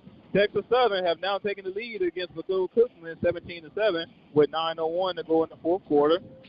And Mississippi Valley State upset Florida A&M by the score of 24-21. And the Panthers of Prairie View University are trailing Alcorn State Braves by the score of 19-10 here from Blackshear Field with 6:48 to go in the third quarter of this ball game. Andre Davis alongside Coach Heiss Northern.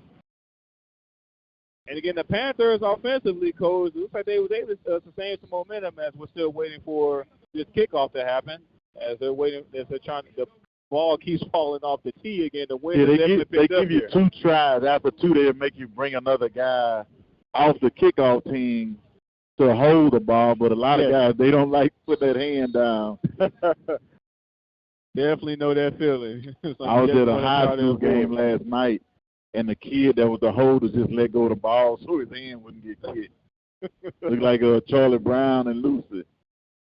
Number 8, Tavarius Adams is standing at their own 3-yard line as this kick is going to sail in the back of the end zone. So they'll have this one at the 25-yard line. As we have some positive takeaways for the Panthers offensively as we see 2 players, a player from each side getting into it after that last play, Coach. Man, you see that all the time on kickoff because some of those guys, that's their only chance to play because you got to be built a little different on kickoff. Kickoff is one where you don't have to be the most talented. You just got to have some heart and some speed. Panthers was able to get a takeaway defensively. Kevin Davis, the interception on that last drive defensively for the Panthers. As the Braves now going to have this one at their own 25-yard line, 1st and 10.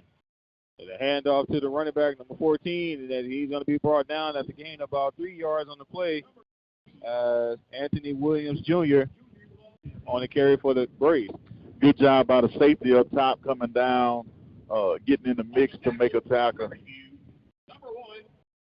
gained 2 yards on the play, so it's going to bring up 2nd and 8 with 6:25 to go here in the third quarter.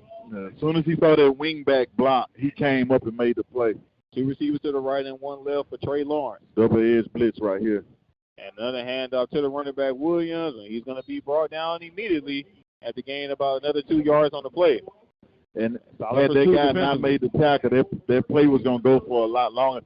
He was still about 15 yards back. He was running a stunt, and when they ran the stunt, he stunted out of the play, but then one guy came right back into it. Same thing Alcorn is doing on defense.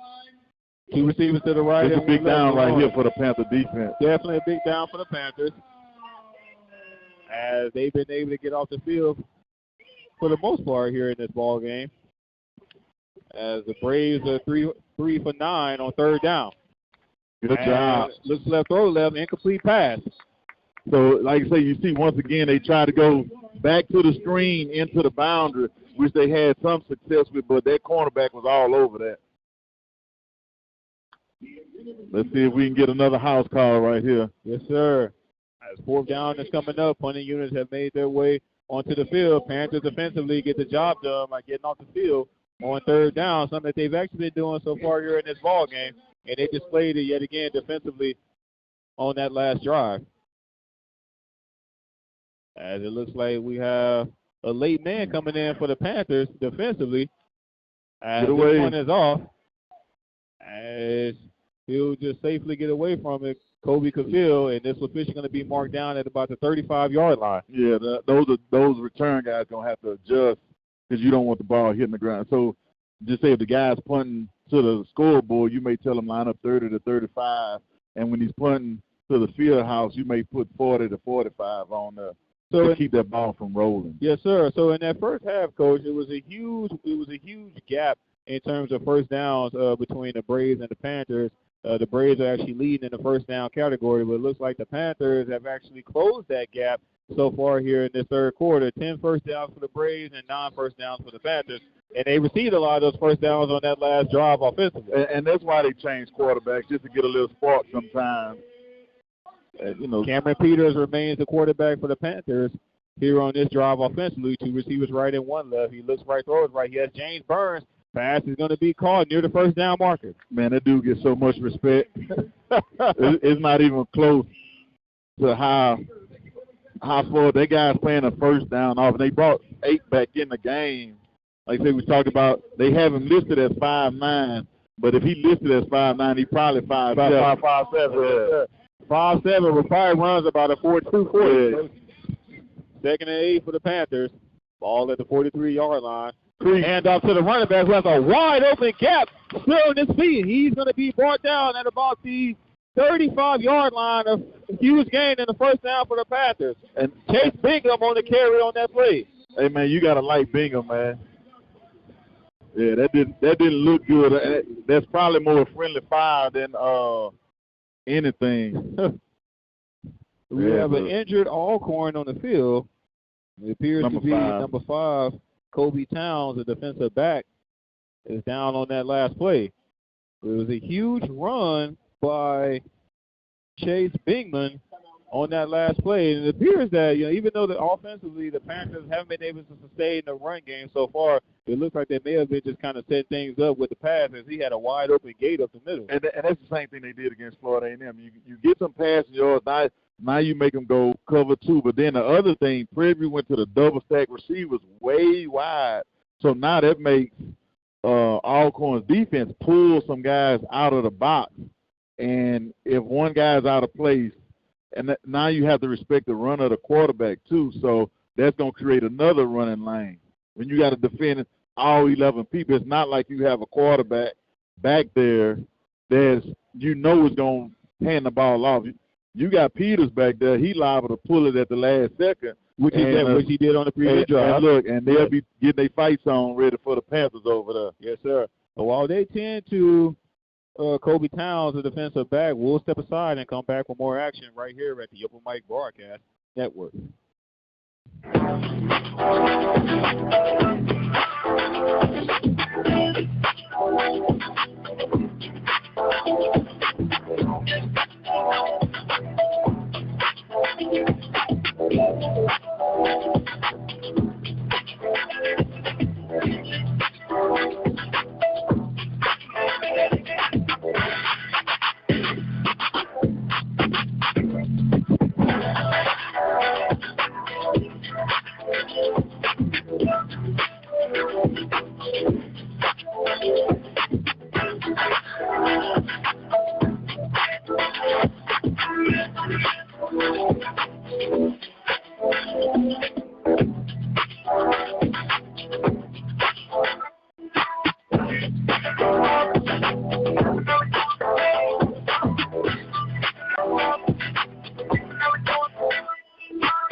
back to the Yellow Mike Broadcast Network as the young man was able to get carried off the field.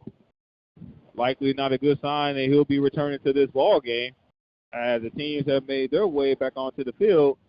It's going to be a fresh set of downs for the Panthers at the hands of the running back Chase Bingman. Ball at the 34-yard line.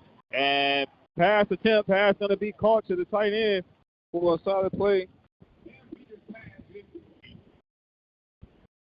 Looks like that was number 88, Jace Metlock, on the reception for the Panthers. That was a good completion as well as a good tackle by number 8 on Alcorn defense. We talk about how small he is, but that joker feisty, though. Because Metlock looks like he has some more running room here on the left side. One-on-one up top with Burns. Let's see if they give him with a double move. As he's been guarded by the safety, Napoleon Collier. Collier appears to be standing about 7 yards off of him. And a pitch to the running back, and he's going to keep it going, following his blocker, breaking tackles left and right. Finally going to be brought down at about the 10-yard line. Another huge gain, and a first down for the Panthers. Chase Bingman, yet again, with a huge run for the Panthers. Hey, just a good job of getting the ball to your playmaker. Man, the first guy hadn't brought him down yet. Chase Bingman running with some authority. We normally talking about LeMega McDowell making the first few defenders miss. Chase Bingman has been doing that so far here on this drive for the Panthers, making the first, second, and third defenders. Yeah, because he kept spinning as well. So now first and goal for the Panthers. As they made their way inside the red zone for the first time in this ball game, they're going to keep feeding Bingman. This time the Braves will wait for him on that play. Yeah, they went to their 5-man front. And with one linebacker, so it's man up front, and you got to win because you can't double team anybody. So somebody has to win. Yes, sir. Get a guy knocked down in order to have some success in the running game. Clock continues to run with 2:42. We'll check that 2:38 to go here in the third quarter. The Panthers are trying to make this a one-possession ball game. Ball spotted at the 10-yard line. As Peters are going to have one receiver on each side. Look for a little play action right here. Peters is a man in motion. Play action fake. Peter rolls to his right side. He's looking for a man. And the pass is going to be incomplete. In and out of his hands. We're trying to hook up with Trey John Spiller in the end zone. Hey, that was a bullet right there. It was a low throw, but it was a bullet. You know, Spiller probably thinking he should have caught that, but it had a little sting. Hey, it's been some weeks since Cam Peters has thrown the ball in the game. He has some power. That was Johnson back in the game. It looked like Johnson was back in on that play. It looks like they have. But you know what? They moved the ball back. The ball should be on the 8-yard line. But Cameron Peters has a man. It's going to be Jace Matlock. Pass is going to be caught. And he'll go out of bounds at about the 3-yard line. So that was third and goal. So that's now fourth and goal is now coming up for the Panthers. And Bo McDowell is going to play it safe and bring the field goal unit out on the field. Yeah, you don't want to – I mean, that's a lot of yards in a big scheme of things. You know, 4th and 3 is a lot. Yes, sir. People scream and go for it. When you got a sure kicker, you can make it a one-score game. And this is a field goal that Garcia definitely has in his bag, a 20-yard field goal attempt. It's the same distance as the extra point. Yes, sir. And straight through the uprights, and it is good. So officially a one-possession ball game that the Panthers have made it with 1:33 to go. And I guarantee if they go back and look at it, if that ball was spotted where it should have been, he might have been in touchdown. But, you know, the defense may have been different or whatever. But the first when running back ran the ball, he got 2 yards. Yes. On the incomplete pass, they moved the ball back to. So I don't know. And it may have all happened because the quarterback was rolling that way. Yes. The guy with the box had to drop it and take off running. So and on that previous incomplete pass, again, as I mentioned before, you know, we haven't really seen Cam Peters in the backfield since the Grambling State game. That was back in September. So you can tell he had a little bit extra power on that arm. He ain't really been throwing in weeks, Coach. Yes, sir. And, you know, like I say, sometimes you try to speed things up, though. But like I said, there's 2 passes that they would like to have back. You think that's 12 points at a minimum, probably 14 if they complete those 2 passes. Tavarius Adams for the Braves standing at their own 4-yard line, ready to receive this kickoff. As the Panthers going to be kicking from right to left with 1:33 to go here in the third quarter. And this kick is off. So far, it hasn't been returned in the third quarter, and that kick will not be returned as well. Yeah. And one of the things that we can point to is just how well the defense have been playing so far in this ball game, Coach. And you got to hope they can keep it up, especially with Alcorn having their second-team quarterback in the game, who besides that one pass that was right on the goal line, he hadn't had much success throwing the ball downfield. The only pass he's completed has been the tunnel screen passes. Well, so far, in comparison to the first and second quarters, this third quarter has been the best quarter for the Panthers so far in this ball game. Now leading in the total yards category with 232 yards in comparison to 198 for the Braves. And a quarterback design keeper for Trey Lawrence, and he'll pick up positive yards. He'll actually have a first down for the Braves. Yeah, that's going back to that fake on the speed sweep, but the defensive end has to squeeze and make him give that ball. Is the old saying, you can't take first downs and touchdowns running sideways. This time a handoff to the running back, Jacorian Sewell, on the left side, and he's going to be brought down. Picks up about a yard on the play. Several Panthers over there waiting for him. Yep, they know off the speed sweep they're going to come back with the counter on the backside. Number 1, Stacey Brown, and number 7, Jemiah Harris on that stop for the Panthers. So it's going to bring up 2nd and 9 with about 40 seconds to go here in the third quarter. Depending on how fast they go, may be able to get 2 plays off. Likely may just get 1 more play. As Lawrence is going to look right pass is going to be caught. He's down. And he'll be brought down. He'll actually lose yards on that play. Like you say, that was number 2, Kevin Davis Jr. on that stop in the backfield, all over the place with his defense. So they may let the time run out. Yes, sir. And then come back. But I wouldn't be surprised if they go back. The ball is on the hash. Either see if they come back with the tunnel screen or the fake screen and then try to go deep. Catch Prairie View slipping on defense. Well, as they say, throw up the 4 if you can, because we are headed to the fourth quarter here from Blackshear Field. We can credit the first and second quarter to the Alcorn State Braves, but we can definitely credit the third quarter to the Panthers here from Blackshear Field, as that last play will take us to the end of the third quarter. When the teams return, we'll have the start of our fourth quarter right here at Blackshear Field. We'll take a break and come back with more action at the Yellow Mike Broadcast Network.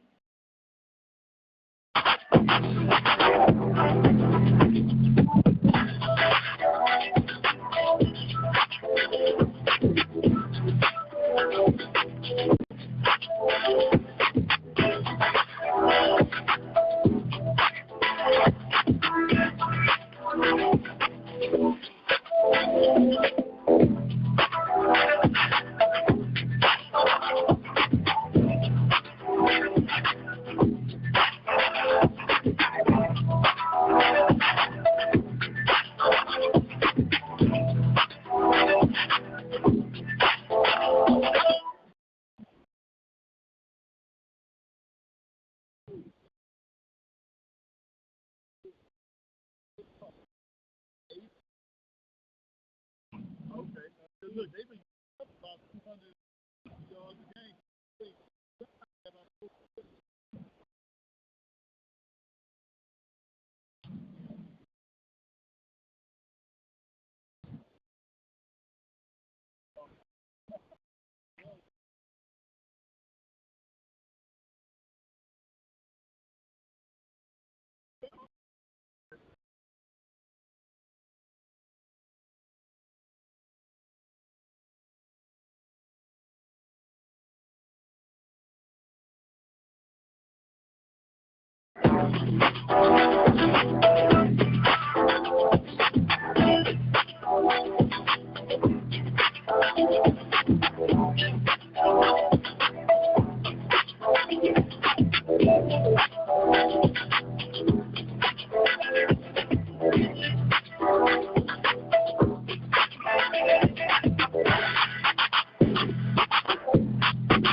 one more quarter to go here from Blackshear Field to determine the outcome of this ball game between the Panthers of Prairie Indian University and the Braves of Alcorn State, as they're leading by the score of 19-13. Welcome back to the Upper Mike Broadcast Network.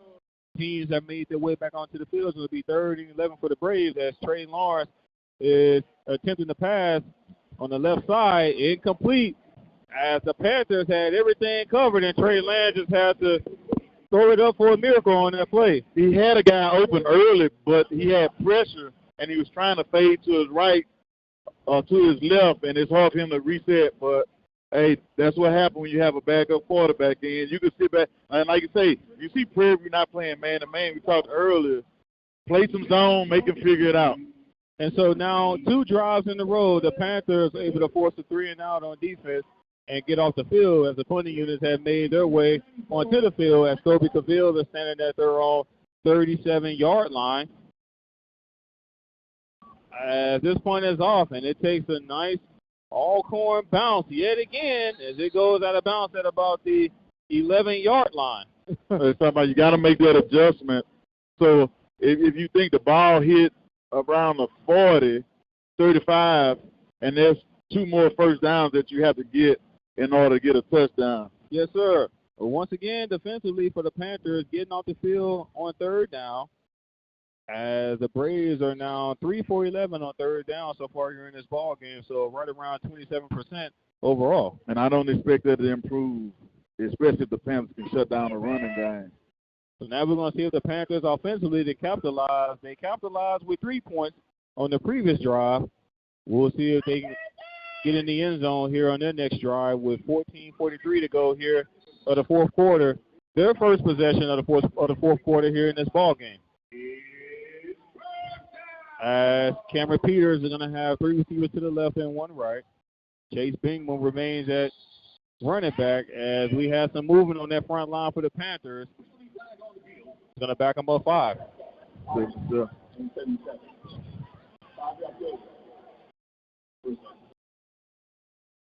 It's not a 5-yard penalty, but okay. So false start. He's going to back them up. Back them up 5 yards. So instead of 1st and 10, 1st and 15, it was already starting at the wrong 11-yard line. Ball officially going to be spotted at about the 6-yard line. 3 receivers left and 1 right for Peters. Peters looks right, throw right quickly, and he had James Burns, but wasn't able to get it to him. He had him so wide open, he relaxed on the throw. He didn't drill that one. And you can tell in this particular case, you know, it was designed to be a quick pass. You don't want to linger too long. You're already backed up near your own end. James Burns was wide open as the cornerback for the Braves, Napoleon Collier, is backed off about 8 yards off of him. We talked about the amount of cushion that he giving up. pressure. Yeah, exactly. Yeah. 2nd and 15. Peters back in the pass. The time he's looking left, throw left, and he has a man. And the pass is going to be caught near the 20-yard line. Still going, and he'll go out of bounds past the first down marker. Hey, man, that's some touch on that football. You would have liked for him to have his feet set, but that's a great touch to complete that pass. Jeremiah Ratliff on that huge reception for the Panthers as they get some more breathing room. They'll have a fresh set of downs at about the 23-yard line. Yeah. We talked about the amount of respect that James Burns has been receiving so far here in this ball game. Looks like now they're going to come up close on him as Peters drop back to pass. And he'll air this one downfield to James Burns, and the pass is going to be incomplete. He should have went up and caught that. He let it come down to him instead of high pointing the ball. As that was actually some solid coverage by Napoleon Collier for the Braves. But like I say, it's a reason why he can run with Burns, but at the same time, if Burns goes up and get that ball, Collier don't even have a chance to break it up. And to your point, you know, Collier wasn't playing press coverage on that play. So when you have a spot on about 8 yards, makes it easier for the run with the receiver. 2nd and 10. It's time to hand off to Chase Bingham, and the Braves will wait for him.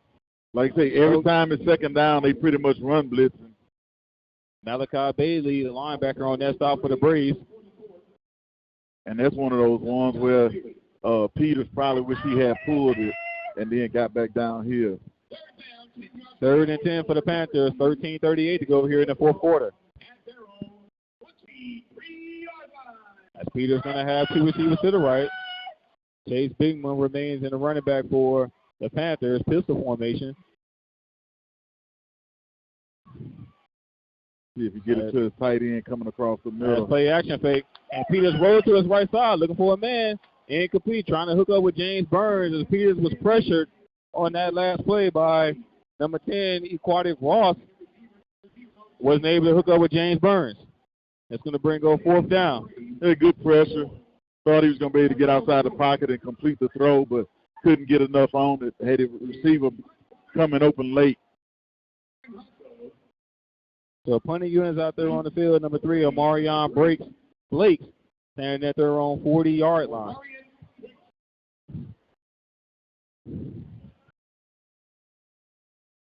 As this one is off, he was able to get his leg underneath that one. He's from Jasso. Blake is going to return this one, and he has a hole up the middle, and he's finally going to be brought down at about midfield. Well, we have a right, yes sir, late flag coming in after the play. That was a hip toss right there. Like they say, old wrestling move. And he took a while to get it out of his pocket, but he made the right call. Yes, sir. The penalty should be charged against the receiving team. Now they got the ball spotted at midfield, but this should be coming back. Yeah, like you say, man, when you have good kick and punt, especially a punt return, because there's so much space, you don't have to do a lot of blocking. You can do more shield blocking. There's no reason for you to, pretty much tackle a guy. Yes, sir. Well, we have a stoppage in the play. We'll take a timeout, and we'll come back with more action right here at the Upper Mike Broadcast Network.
And welcome back to the Upper Mike Broadcast Network. Andre Davis alongside Coach Heist Nord. And the officials still haven't made the call, but it looks like that they did back the ball up. So instead of it being at midfield, they got it at about the 25-yard line. Well, we didn't officially get a call on the play, but the call was charged against the receiving team. So instead of having it at midfield, they'll have it at about the 25-yard line. That's where the Braves are going to set up shop here for their second drive here in the fourth quarter. And a handoff to the running back on the right side. Good job. He had nowhere to go. And it looks like the ball actually came out on that play. They call him down. They're actually going to say that he was down on the play. How they say it? Okay. As Panther Nation starts to celebrate. Yeah. But they're going to say he was down on the play. So Alcorn will remain possession, 2nd and 8. And they may be trying to hurry up quickly, don't give an opportunity to challenge the play. And they'll do just that, a handoff to the running back when he's going to go nowhere, brought down right at the line of scrimmage. Good job by 43 pursuing from the backside. Number 14. So this has been definitely a tale of the defense for both squads so far here in this second half. Defensively for the Panthers are coming alive, and same for the Braves when they're on defense as well. Yeah, 3rd and long again. This is not where you want to be with your backup quarterback. 2 receivers to the right and 1 left. That's Lawrence. Dropping back the pass, and he's been pressured. Rolls to his right side, still looking for a man. And the pass is going to be incomplete. Heavily guarded on that play. And a great stop by the Panthers secondary. Number 2, Kevin Davis on that coverage for the Panthers. Good pressure by the Panthers to make him roll.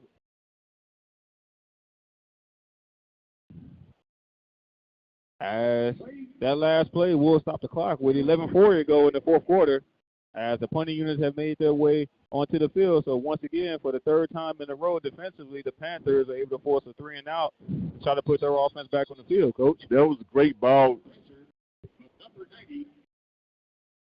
Yeah. So Kobe Cavill is standing at their own 40-yard line, ready to receive this punt. That was a great ball get out by Stokes. In the opposite defensive end, I didn't catch his number, but he got off that ball like he was running for the pro scouts on that. Kobe Cavill already has a 45-yard punt return here in this ball game. We'll see if he can get one more. But if you're the Braves, smartly, you'll try to keep it away from Kobe Cavill for the duration of this game. And then you see the field position has flipped dramatically as well. Like you said, I was making kick it over my head. I don't want it to land in front of me and roll. If he kicks it over my head, I can go track it down. Panthers start their last possession offensively inside the 10-yard line. We'll see where they start here as this punt is off. And it's a solid punt. Gets his leg underneath it. It takes another bounce yet again inside the 10-yard line, inside the 5, and it's going to officially roll at the 1-yard line for the 2nd time here in this ball game, but the 3rd time that they started inside the 10-yard line, Coach. Yeah, like I said, that's what you want to avoid, a roll like that. So, and like you say, Coach, if it goes over your head, you can track it. But in that particular case, it kept taking an Alcorn bounce, but it kept rolling. He got squared up and let it go, and I think he let it go because those guys were so close to him. It was great hang time. So at the end of the day, you just say, hey, man, just fair catch the ball. You don't have to get a great return every time, but you can't give up that many first downs.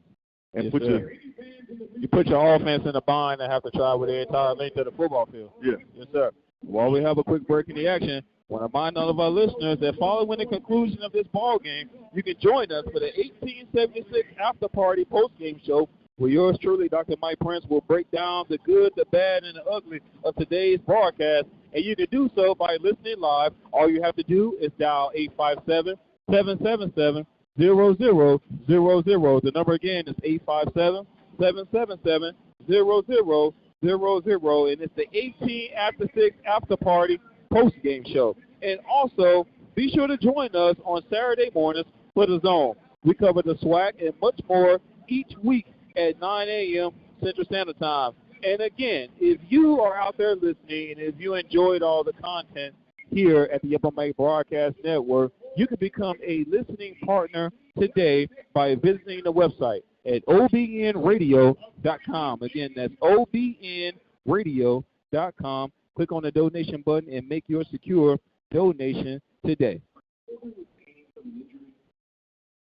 As we have a teamy timeout out there on the field, some scoring updates around the Southwestern Athletic Conference. Southern University had no problem against Arkansas Pine Bluff. Final score of that ball game, the Southern was victorious by the score of 31-9. Jackson State ahead of Alabama State 16-10 with 1:57 to go in the fourth quarter.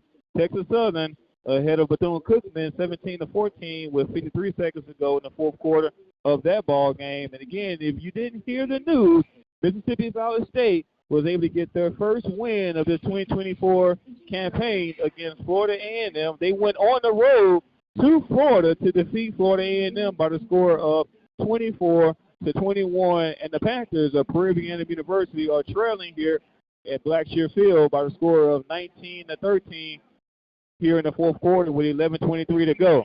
A Western Division showdown between these two opponents. Again, the Braves are victorious in this matchup between these two squads. 7 victories to just 6 victories for the Panthers. So you can say things are fairly even between these two squads. Last time these two teams met, the Panthers were victorious. They met back in September of last year, but now they're playing midway through November here for this 2024 campaign, Coach.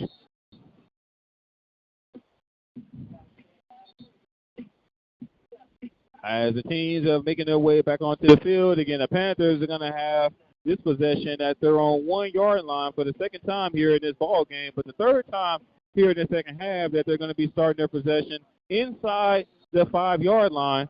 So we're going to be looking to see if the Panthers are going to make any adjustments on the special teams. As Peter's going to have one receiver on each side, a handoff to Lamega McDowell as he lowers his shoulders, runs over a defender, picks up about 8 yards on the play. A good, healthy 8-yard run, dragging and running over people as he gets 8. I mean, every time this young man gets the ball, it doesn't matter who is in his line of vision. You better get out the way because he is going to lure them past every single time. 8-yard pickup for Lamega McDowell, so it's going to bring up 2nd and 2. A 7-yard pickup, so it'll be 2nd and 3, ball at the 8-yard line. Play action fake, and he'll look left or left. Pass is going to be called out of bounds past the first down marker. He was able to hook up with number 5, Albert Thomas, on that play. Yeah, they gave him the first down. He was actually across the line, and I mentioned before, sometimes those spots can be hard for a referee to get correct. So they still backed off. Now they got somebody underneath, so that's not a good throw. You can definitely tell the game plan was to not give up anything deep. Oh, he almost another got handoff to Lamega McDowell. Almost picked up a first down. If he was able to stay on his feet, gains about a solid 7 yards on the play, 8 yards. And that's what I was talking about. He leans forward so much. Sometimes if you barely trip him or hit his legs, he'll go forward and fall over. But you like that forward lean in a running back. The Panthers got a lot of big plays last week against FAMU, and you can tell that the game plan for the Braves was to not let anything deep here in this ball game. 2nd and 7 coming up, ball at the 21-yard line. Peters hands off to McDowell. And he'll make a solid cut up the middle, still on his feet, and he'll be brought down near the first down marker. Should have enough for a first down. Yes, he ran over his own man to get that first down. Okay, so I know Panthers ball. McDowell caught him in the side. So the tight end for the Panthers went flying through the middle, but that was at the hands of McDowell. First set of downs, ball at the 24-yard line with 9:14 to go. 2 receivers to the right and 1 to the left. Panthers trying to sustain some momentum. 2 first downs so far here on this drive. Oh, they got him outflanked if they go backside. Peters hands off to McDowell, makes another solid cut up the middle. Bursts through, picks up about 6 yards on the play. And you saw, I mentioned that they had him outflanked. As soon as he got it, he went back where those guys left from. Good thing the safety fell back on that side. And we have some substitution for the running backs. This time Chase Bingham checks in as a running back for the Panthers. McDowell catches a breather as they're going to go with a stack formation at the receiving core. 2 receivers on each side for Peters. A handoff to McDowell. Check that, Bigman. That's a good job by the quarterback, holding on to that fake. So we have a flag on the play as the officials kept blowing the whistle as defensively the Braves kept continuing with the play. Yeah, and you can see he got into it with McDowell on the last play, so it's probably just some carryover when you have a smaller guy, you try to get a little bit extra on the smaller guy. You know, you don't want to mess with the big brother. Let me see what the little brother can do. It's some carry on frustration. Yes, sir. But either way, this penalty should be charged against the Braves. Yeah, it looked like it was on number 3, I want to say, because the coaches looked like they took him out the game already. Try to just calm him down on the sideline. Yeah. Officials are still talking this over. Because they had him stop.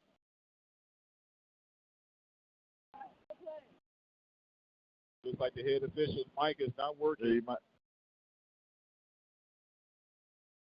The penalty will be charged against the Braves. So it be should about be a 15-yard penalty from the end of the run, too. That makes it even better. Yes, sir.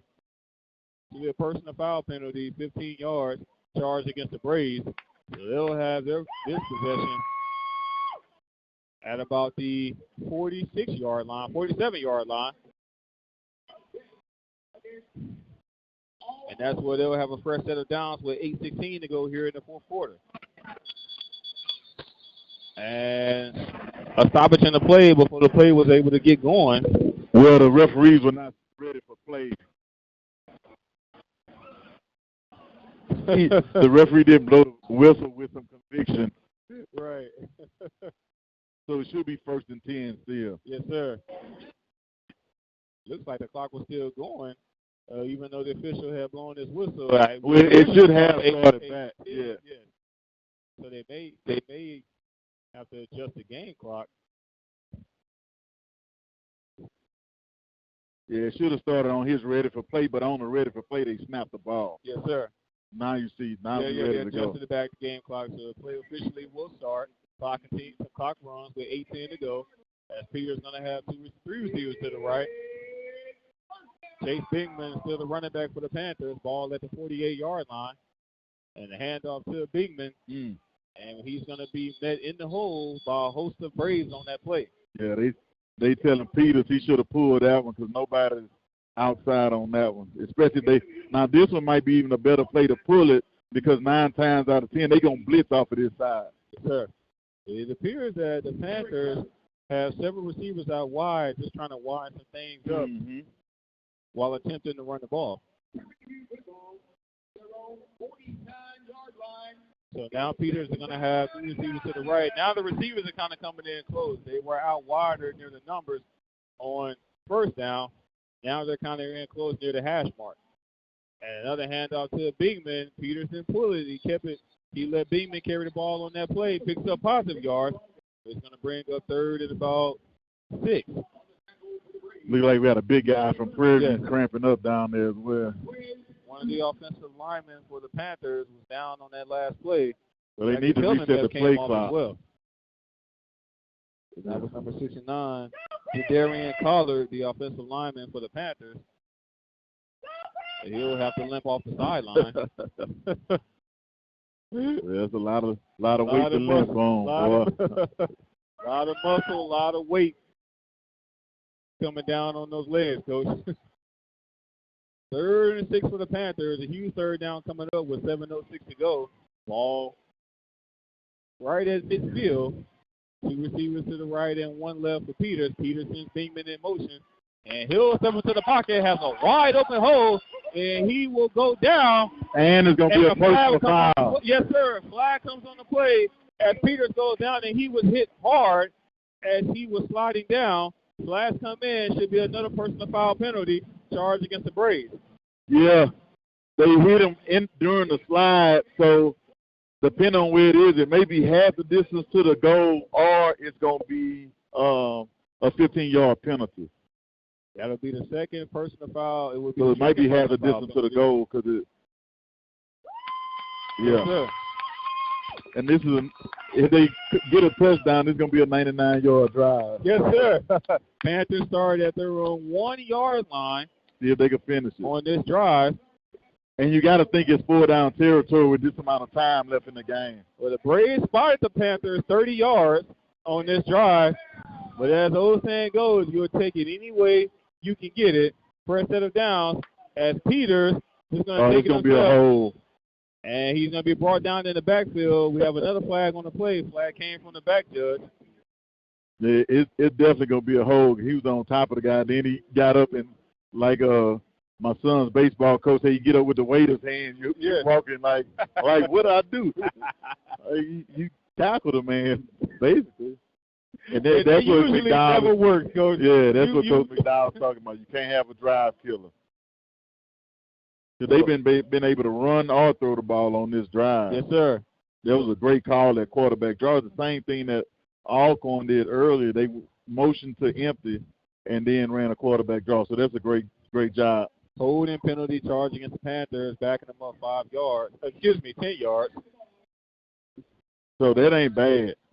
Ball still spotted at about the 28-yard line of the Braves. The Panthers are moving from left to right to the south end of the end zone. Again, they started at their own 1-yard line when this drive started off. Yeah, something not right with the marking of they may have declined the penalty. That's what happened. They declined it because they had a loss of yards. So 2nd and 15. But it's 4-down territory for Prairie View either way. 2 receivers to the right and 1 left for Peters. Back to pass. Rolling to the right side, looking for a man downfield. And Peters will just have to keep it himself. And he'll go out of bounds as he was able to gain some of those yards back to make this 3rd and more manageable for the Panthers. Well, it's going to be another holding penalty. We have another flag on the play. Yes, sir.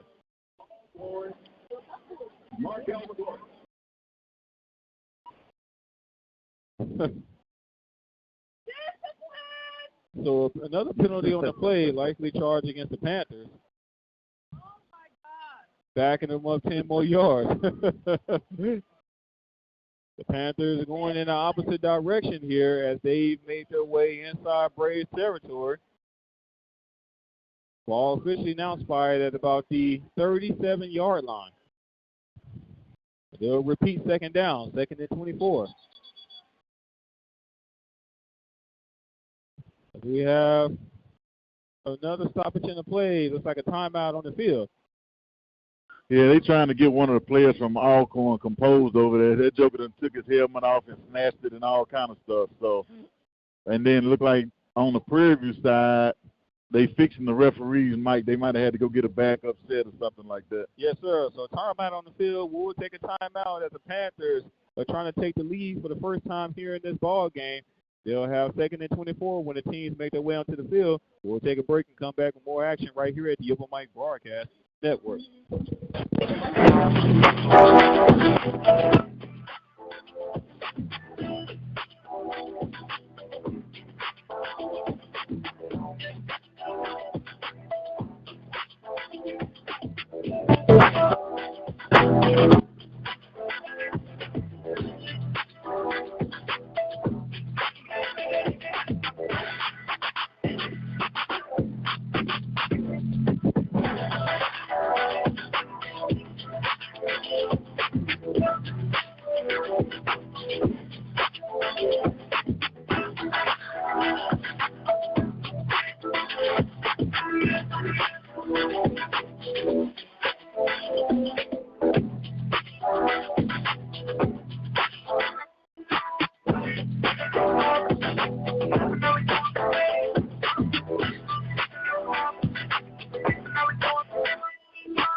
And welcome back to the Open Mic Broadcast Network. Andre Davis alongside Coach Hyatt Jordan. 2nd and 24 for the Panthers when the teams make their way back onto the field. We got 5:54 to go in the 4th quarter. And as we mentioned, Coach, 2 holding penalties in a row kind of put you in a bind offensively, especially when you were sustaining some momentum. You were spotted 30 yards. Yeah. 2 personal foul penalties charged against the Braves put you well inside their own territory, but then you backed yourself up 20 additional yards with 2 holding penalties. Yeah, and the thing about it is it's 4-down territory, so you want it, if you have to go on 4th down, not to be that long. With this amount of time, kicking a field goal, if it's this long, you might kick a field goal and then figure we can stop Alcorn and get the ball back with about 2 minutes left in the game. With still all of your timeouts. Yeah. The Panthers still have all their timeouts, 3 timeouts.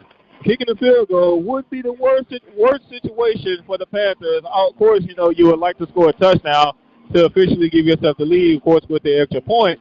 But if the Panthers were able to walk away with a field goal, it wouldn't be the worst situation because they do have all the timeouts. And defensively, the Panthers have been forcing 3 and outs for about 3 or 4 drives in a row. And Prairie View has been getting some traction with the passing game. Let's see if we get an over route coming out of the boundary. Ball's going to be spotted at the 37-yard line, 2nd and 24. Like Prairie View doesn't have enough players on the field. As Peters sends a man in motion, and Peters being pressured, and he'll air this one downfield for James Burns. Pass incomplete. As Cameron Peters was pressured yet again on that play, he wasn't able to set in on his back foot, and he was just trying to give his receiver, James Burns, an opportunity to come down with it. Yeah, like he jumped, but he let his hands stay down. That would have been a touchdown. So the last incompletion is going to stop the clock with 5:46 to go. But that's going to bring up 3rd down, 3rd and 24 for the Panthers. Okay. As Peter's going to have 2 receivers to the right and 1 left, and likely just may try to give yourself some additional yards and try to kick this field goal, Coach. Yeah, Alcorn just used their last timeout. Last timeout charge against the Braves, 32nd timeout, so we'll keep it right here. So as we mentioned before, Coach, not too many plays are drawn up for 3rd and 20 and beyond. So depending on what the Panthers come up with, again, they likely may just try to get themselves some additional yards to give their kicker more of an opportunity to make this field goal. Yeah. Get at least 10 right here. Yeah, you get at least 10 yards, they'll give you a kicker a better opportunity.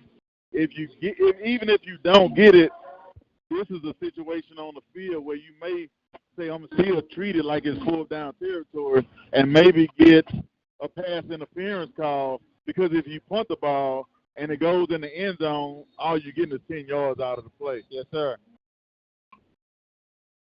Yeah. So if anything, if it's incompleted here, it'll be 4th and 24. Ball's at the 37. So it'll be about a 54-yard field goal attempt, which is definitely something that Garcia has in his bag. We'll see if the Panthers can come up with offensively. Teams have made their way back onto the field. 3rd and 24. Ball at the 37-yard line. 5:45 way off. Peter dropping back the pass, and he has plenty of time, and he has a man. And the pass is going to be incomplete. Wasn't able to hold it in. A little bit more to the outside. That's a completed pass. Trey John Spiller was the intended receiver on the play. That's going to bring up 4th and 24. As it looks like the punting team. Well, what yard line is on? That'll be a 54-yard. 34, so it'll be about a 54-yard field goal attempt. Into the wind, so I see why they punting. Maybe you could pin them at the goal line. A little bit more, I'm not on. A little bit more to the outside, and that's a completed pass. So Ephraim Jasso. Now, if you can catch that ball. And this takes a bounce inside the 10-yard line, it appears to be. Man, they gonna look back at that and wish they had those 2 plays back. Yes, sir. This ball officially gonna be spotted right at about the 10-yard line. And to that previous play, it appears that they were trying to go for the.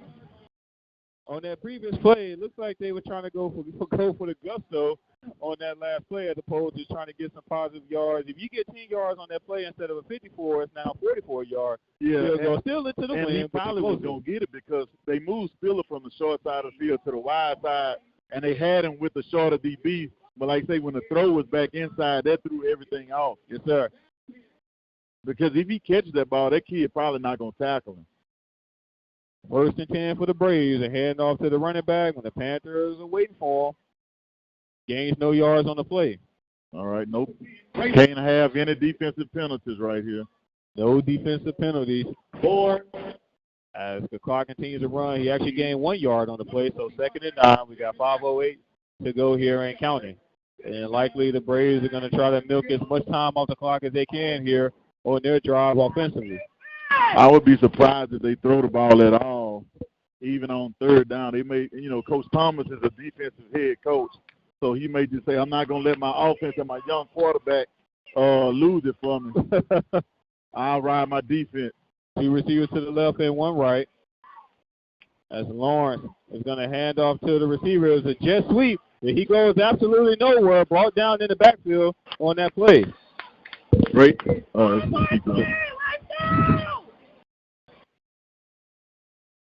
So that's going to bring up 3rd and 11. The clock continues to go with 4:20 to go. Got to wrap up right here. Panthers still have all 3 of their timeouts here in this ball game.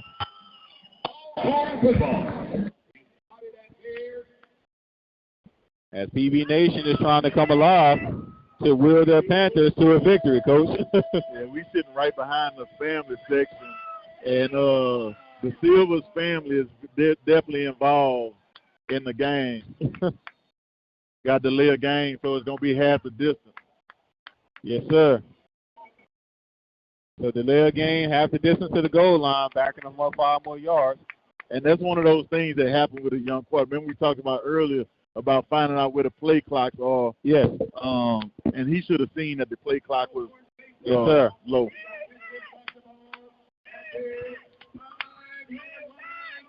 .347 to go here in the 4th quarter. 3rd and 15. Lawrence looks right, throw right, incomplete pass. And more importantly, that's going to stop the clock for the Panthers. Prairie might get 2 possessions with it if they score, and they just need a touchdown and a PAT. Yes, sir. Gotta catch the ball. So yet again, defensively for the Panthers, getting things done, getting off the field on 3rd down, something that they've definitely been doing here in the second half, and particularly in the 4th quarter of this ball game, Coach. Yeah, they've been doing a good job, keeping them basically the 3 and outs on a lot of these drives. I wouldn't go after it because I'd be scared to give it back to them. And they forced another 3 and out as the Braves are now 3 for 13 on 3rd down. Another delay game. Ball game. Another delay. So they helping Prairie with field position while they going backwards. Another delay game charge against the Braves, backing them up even more, half the distance to the goal line. Kobe Cavill for the Panthers are standing about their own 45-yard line, waiting to receive this punt. As the Panthers offensively are going to try to take the lead for the first time here in this ball game, as this punt is off. And it takes another bounce, but Kobe Cavill actually runs into the ball, so it's now a live ball. And we're ready to see who recovers it.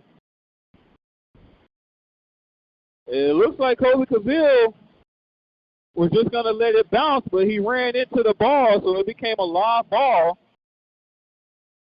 As you still have several players underneath the pile. Time, depending on whose side is on. The majority of the Alcorn Braves are indicating that it's their football. They still fighting for it. Yes, sir. They're still fighting for it underneath the pile. You're on Prairie View sideline. As you got everybody pointing in opposite directions. We're still waiting for the officials to make the call.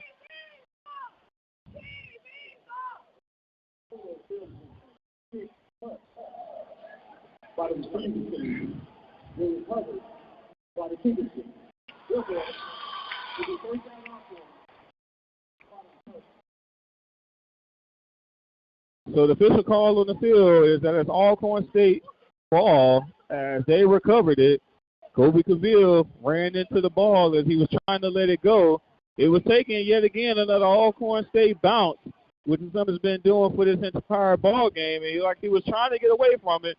But as they always tell you, Coach, if you're going to get away from it, get away from it. Well, I think he was trying to keep from giving up all those yards like he had the previous before. So it's just, it's just been up and down, feast or famine with him. We run one for a touchdown and how this happens. But the good thing about it, you still got all your timeouts and you got the 2-minute timeout. Yes, sir. And you playing against the Alcorn offense that's been struggling. And defensively, your team has been playing great so far here in this ball game. So the ball officially going to be spotted at the 41-yard line of the Panthers. That's where the Braves are going to have a fresh set of downs and a handoff to the running back, and he's just going to follow his blockers with the big man, and he'll gain a first down on that play. The number 2, Tavarius Griffin for the Braves. And Tavarius Griffin is running behind not only the front line, but 2 additional offensive linemen that's in the backfield, some we've seen at the early part of this ball game. So 2:49 to go for the first set of downs for the Braves. Make sure we got the 2, 4, 6, 8. Ball fired at they got too many men 31-yard line. They had too many men. That's why he called a timeout. 2, 4, 6, 8, 10, 12. So the Panthers had to burn a timeout with too many men on the field with 2:40 to go here.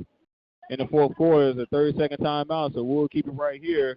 So the Panthers are in an interesting situation, Coach. They still have 2 timeouts remaining after they had to burn that last timeout. You still have the TV timeout, or the 2-minute timeout as well. And the bad thing about it, they could have called a timeout early, so you let time run off and you still have to use the timeout. That's not what you want. Yes, sir. So it's just one of those things. They'll get it together. The defense has been called upon several times here in this ball game for the Panthers, and the Panther Nation is calling for the defense yet again to come alive here late in the fourth quarter and to give the offense another chance. Well, you got to keep them out of field goal range because if they get a field goal, it goes back to a 2-score game. 2nd and 1. A handoff to the running back, and he finds a wide open hole. Fumble and almost broke it. Yes, sir. He picks up solid yards on that play for the Braves. Tavarius Griffin picks up about 6 yards. Yeah, that safety has to stay backside of the run. He almost over-pursued it. And so the Panthers take another timeout to stop the clock with 2:26 to go. And when the teams come back, it's going to be 2nd down. So we're looking at this situation, Coach. It's 2nd down when the teams return. Panthers have 1 more timeout along with the 2-minute timeout. You get a stop here on 2nd down. You call another time. Well, actually, you could take it to the. Would you take it to the 2-minute timeout or call another timeout? You get a stop here on 2nd down.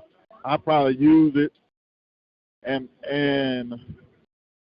you're gonna get the other one. You're gonna get the 2-minute timeout after the third. If you get a 3rd down stop. Yes, sir. But like I say, you got to keep them out of. They pretty much in field goal range, especially with this wind right here. Right. They got to get some pressure from the backside.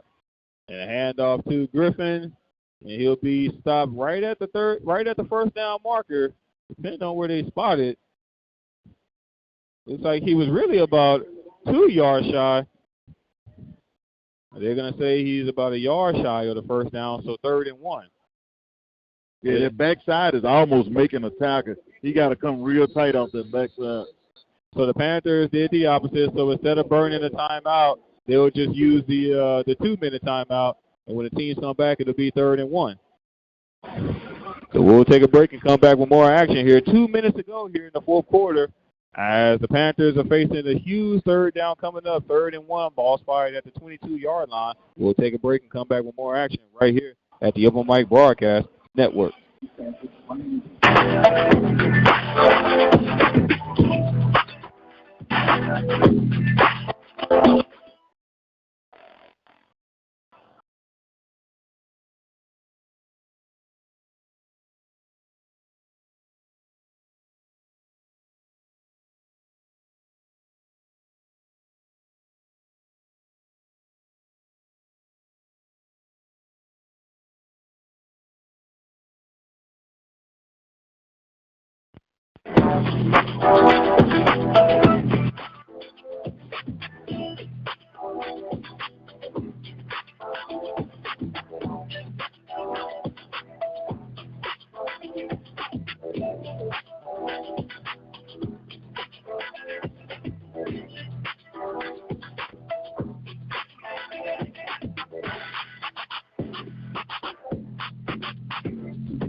Huge third down coming up here, 3rd and 1, ball at the 22-yard line. Welcome back to the Upper Mike Broadcast Network. Andre Davis, Coach Heights Northern. 3rd and 1 for the Braves, and a handoff to the running back Griffin, and he'll break a tackle, and he will walk in for a Braves touchdown. Yeah, they put a whole lot of guys. They didn't have anybody second level trying to make it a loss of yards on the play, and then once you get through that, you have they had one guy there, but he was outnumbered at the point of attack. Yes, sir. You have everybody bunched in like that. Yeah. If you're able to make it past that first wave of defenders, there's nobody else back there to stop. And it looked like they had more to that side, which they've been going to, and they probably had what we call a check with me. We just going to run to the side with the least amount of defenders. And with that last touchdown being the likely dagger here from Blackshear Field, you can see PB Nation deciding to exit stage left after that last touchdown by the Braves. As the snap is down, kick is up, and it is good. So the Braves pull away here from Blackshear Field. They're now on top by the score of 26-13 with 1:52 to go here in the fourth quarter. And that's what you were trying to avoid, making it a two-score game. Yes, sir. And when you look at a situation like that, Coach, again, the Braves didn't do anything special. They lined up in the exact same formation from start to finish, and that same formation is what carried them in the end zone on that last play. Well, you figured they were going to do that with the young quarterback struggling. So, unfortunate for the Panthers, they weren't able to get off the field. They had two real good chunk runs and couldn't get a stop when they needed to. And it's unfortunate when you play so well as a defense to not finish the way that you have been pretty much playing the whole game. The other thing is offense going to look back and see the plays, 21 points that they left on. It's easy as 21, and it may be more than that with maybe he didn't read the right side of the field. Yes, sir. 21 points, and not just the penalties, but as he mentioned before, the timing in which the penalties came again on that one drive where they started at their own 1-yard line and drove the ball nearly the length of the football field. 2 holding penalties in a row kind of stopped the momentum offensively. As this punt will go out of bounds, so they'll have it about the 35-yard line. 30 yards from the 30 yards. Yes, sir. So it'll be 35. Yes, sir. We got 1:52 to go here in the fourth quarter. Again, following the conclusion of this game, you can join us for the 1876 After Party Post Game Show. Yours truly, Dr. Mike Prince, will break down the good, the bad, and the ugly for today's game, and you can do so by dialing 857-777-0000. Well, they still got a timeout left. They may score quick and get onside kick. You try to stay positive. That's what I was telling. Hey, man, we still – and I can tell you everything by the tempo that the wide receivers get lined up. That'll tell you everything if they didn't touch, pack their bag. As Peters will drop back the pass, looks left, throw left, and pass is going to be tipped, nearly intercepted on that play. Yeah, a good read by the safety to that side. It looked like they lined up in cover 4 and dropped to a cover 3. So that was a good read by that guy. All he had to do is to see what happened in front of him because he know he has help over the top. So I remind all of our listeners that the next time the Panthers are going to be in action is going to be next week, November 23rd, for the last game of this 2024 campaign. They'll go on the road to take on Alabama State. Kickoff of that game is scheduled for 2 p.m., and we'll have all the necessary coverage right here at the Open Mic Broadcast Network. Peters, back to pass, looks left, throw left. Pass is going to be incomplete, broken up. He was trying to hook up with James Burns. Burns was double covered on that play, as he was hit immediately when that ball made contact, wasn't able to hold it in. And that's the same guy. He just playing what we call robber coverage. Just sort of stay where you are and see what happens. Yes, sir. Break on the throat. Last incompletion will stop the clock with 1:40 to go. It's going to be 3rd and 10 for the Panthers. 2 incompletions in a row. 2 receivers on each side for Peters. Well, they're showing blitz for the Braves, as he's able to hook up with Trajan Spiller. Spiller goes out of bounds immediately. And it looks like one of the defensive end for the Braves got a quick jump on that ball. Yeah, he definitely got off. He got the first down anyway, so it didn't Yes, matter. sir. Got the first down and stops the clock with 1:34 to go. First set of downs, 1st and 10, ball now at the 48-yard line. Panthers got 2 receivers on each side. Panthers moving from left to right. Peters, drop back the pass. He steps up, and he's trying to hook up with James Burns. Just a little bit too high for Burns. Incomplete. Yeah, just a little bit off. Yes, sir. Oh, that was Spiller. Check that. That was actually Trajan Spiller, the intended receiver on that play.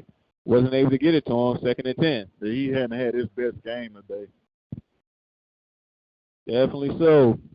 As Nathan McDowell remains the running back for the Panthers. Yeah, he hadn't been able to get on target. You know, sometimes when they go to him, it's been a little bit high, a little bit low, a drop or two here or there. And that one drop he had in the end zone early in the ball game.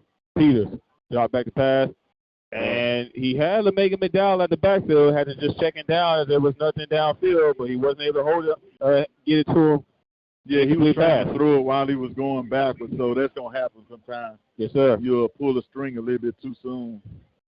Panthers facing another 3rd down. They was able to get the first down on their last 3rd down attempt. We'll see if they can get another first down here as they're facing 3rd and 10, ball at the 48-yard line.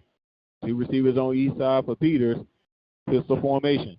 Peters, drop back to pass. He's being pressured, and he'll escape the pressure, rolling out to his right side, and he'll safely slide down near the first down marker as the flags began to fly before the play was over. So it's probably a holding mixed in there with a unsportsmanlike conduct because 15, now he's supposed to stop, but I don't know if that's what they call.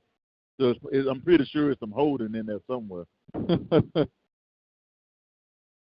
We got 1:16 to go here in the 4th quarter. The officials are talking things over at that last play. 2 penalties came from the opposite sides of the field. I saw 3 flags. 2. There's a 3rd flag. Yes, sir. We got the 3rd flag near the second door. Both of the defense. Holding. Every left. Decline. Personal foul. Number 15. Objective participation. Without a helmet. 15-yard penalty for the end of the run. First down. A lot of people don't know that it is an actual penalty. And it's for your protection, you know. Yeah. We don't want you out there, you know, continuing to play without head protection or whatever. Then they in the wrong. Exactly. So both penalties were charged against the Braves.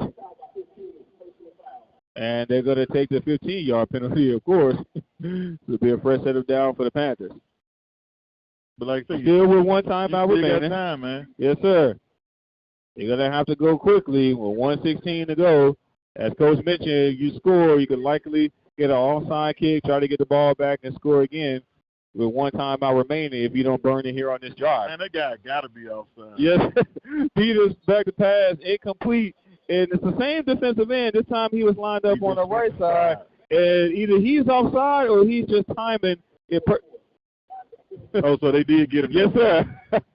So they got him with the offside penalty finally because it appears that either he was offside or he was just timing that snap perfectly. Oh, man. He's been in the backfield the last. My goodness. So it's now 1st and 5 for the Panthers. Still got 1:11 to go here in the 4th quarter. Again, the Panthers still have 1 timeout remaining. as they're trailing 26-13. Peters going to have 3 receivers to the left and 1 right. LaMega McDowell is a running back for the Panthers. Lines up directly behind Peters. Peters, back to pass, and he'll try this one in the end zone. No, out of and the bounds. pass is going to be incomplete, out of bounds. Even if he was able to catch that, was no way he was able to get a foot in bounds. They going back at my man. They just can't get it right on him. Definitely been his favorite target here in this ball game, at least for the second half of this ball game. But haven't really been able to make the connection. That was Trajan Spiller, the intended receiver on the play. Trajan Spiller, one of the senior receivers of this receiving corps. And who's that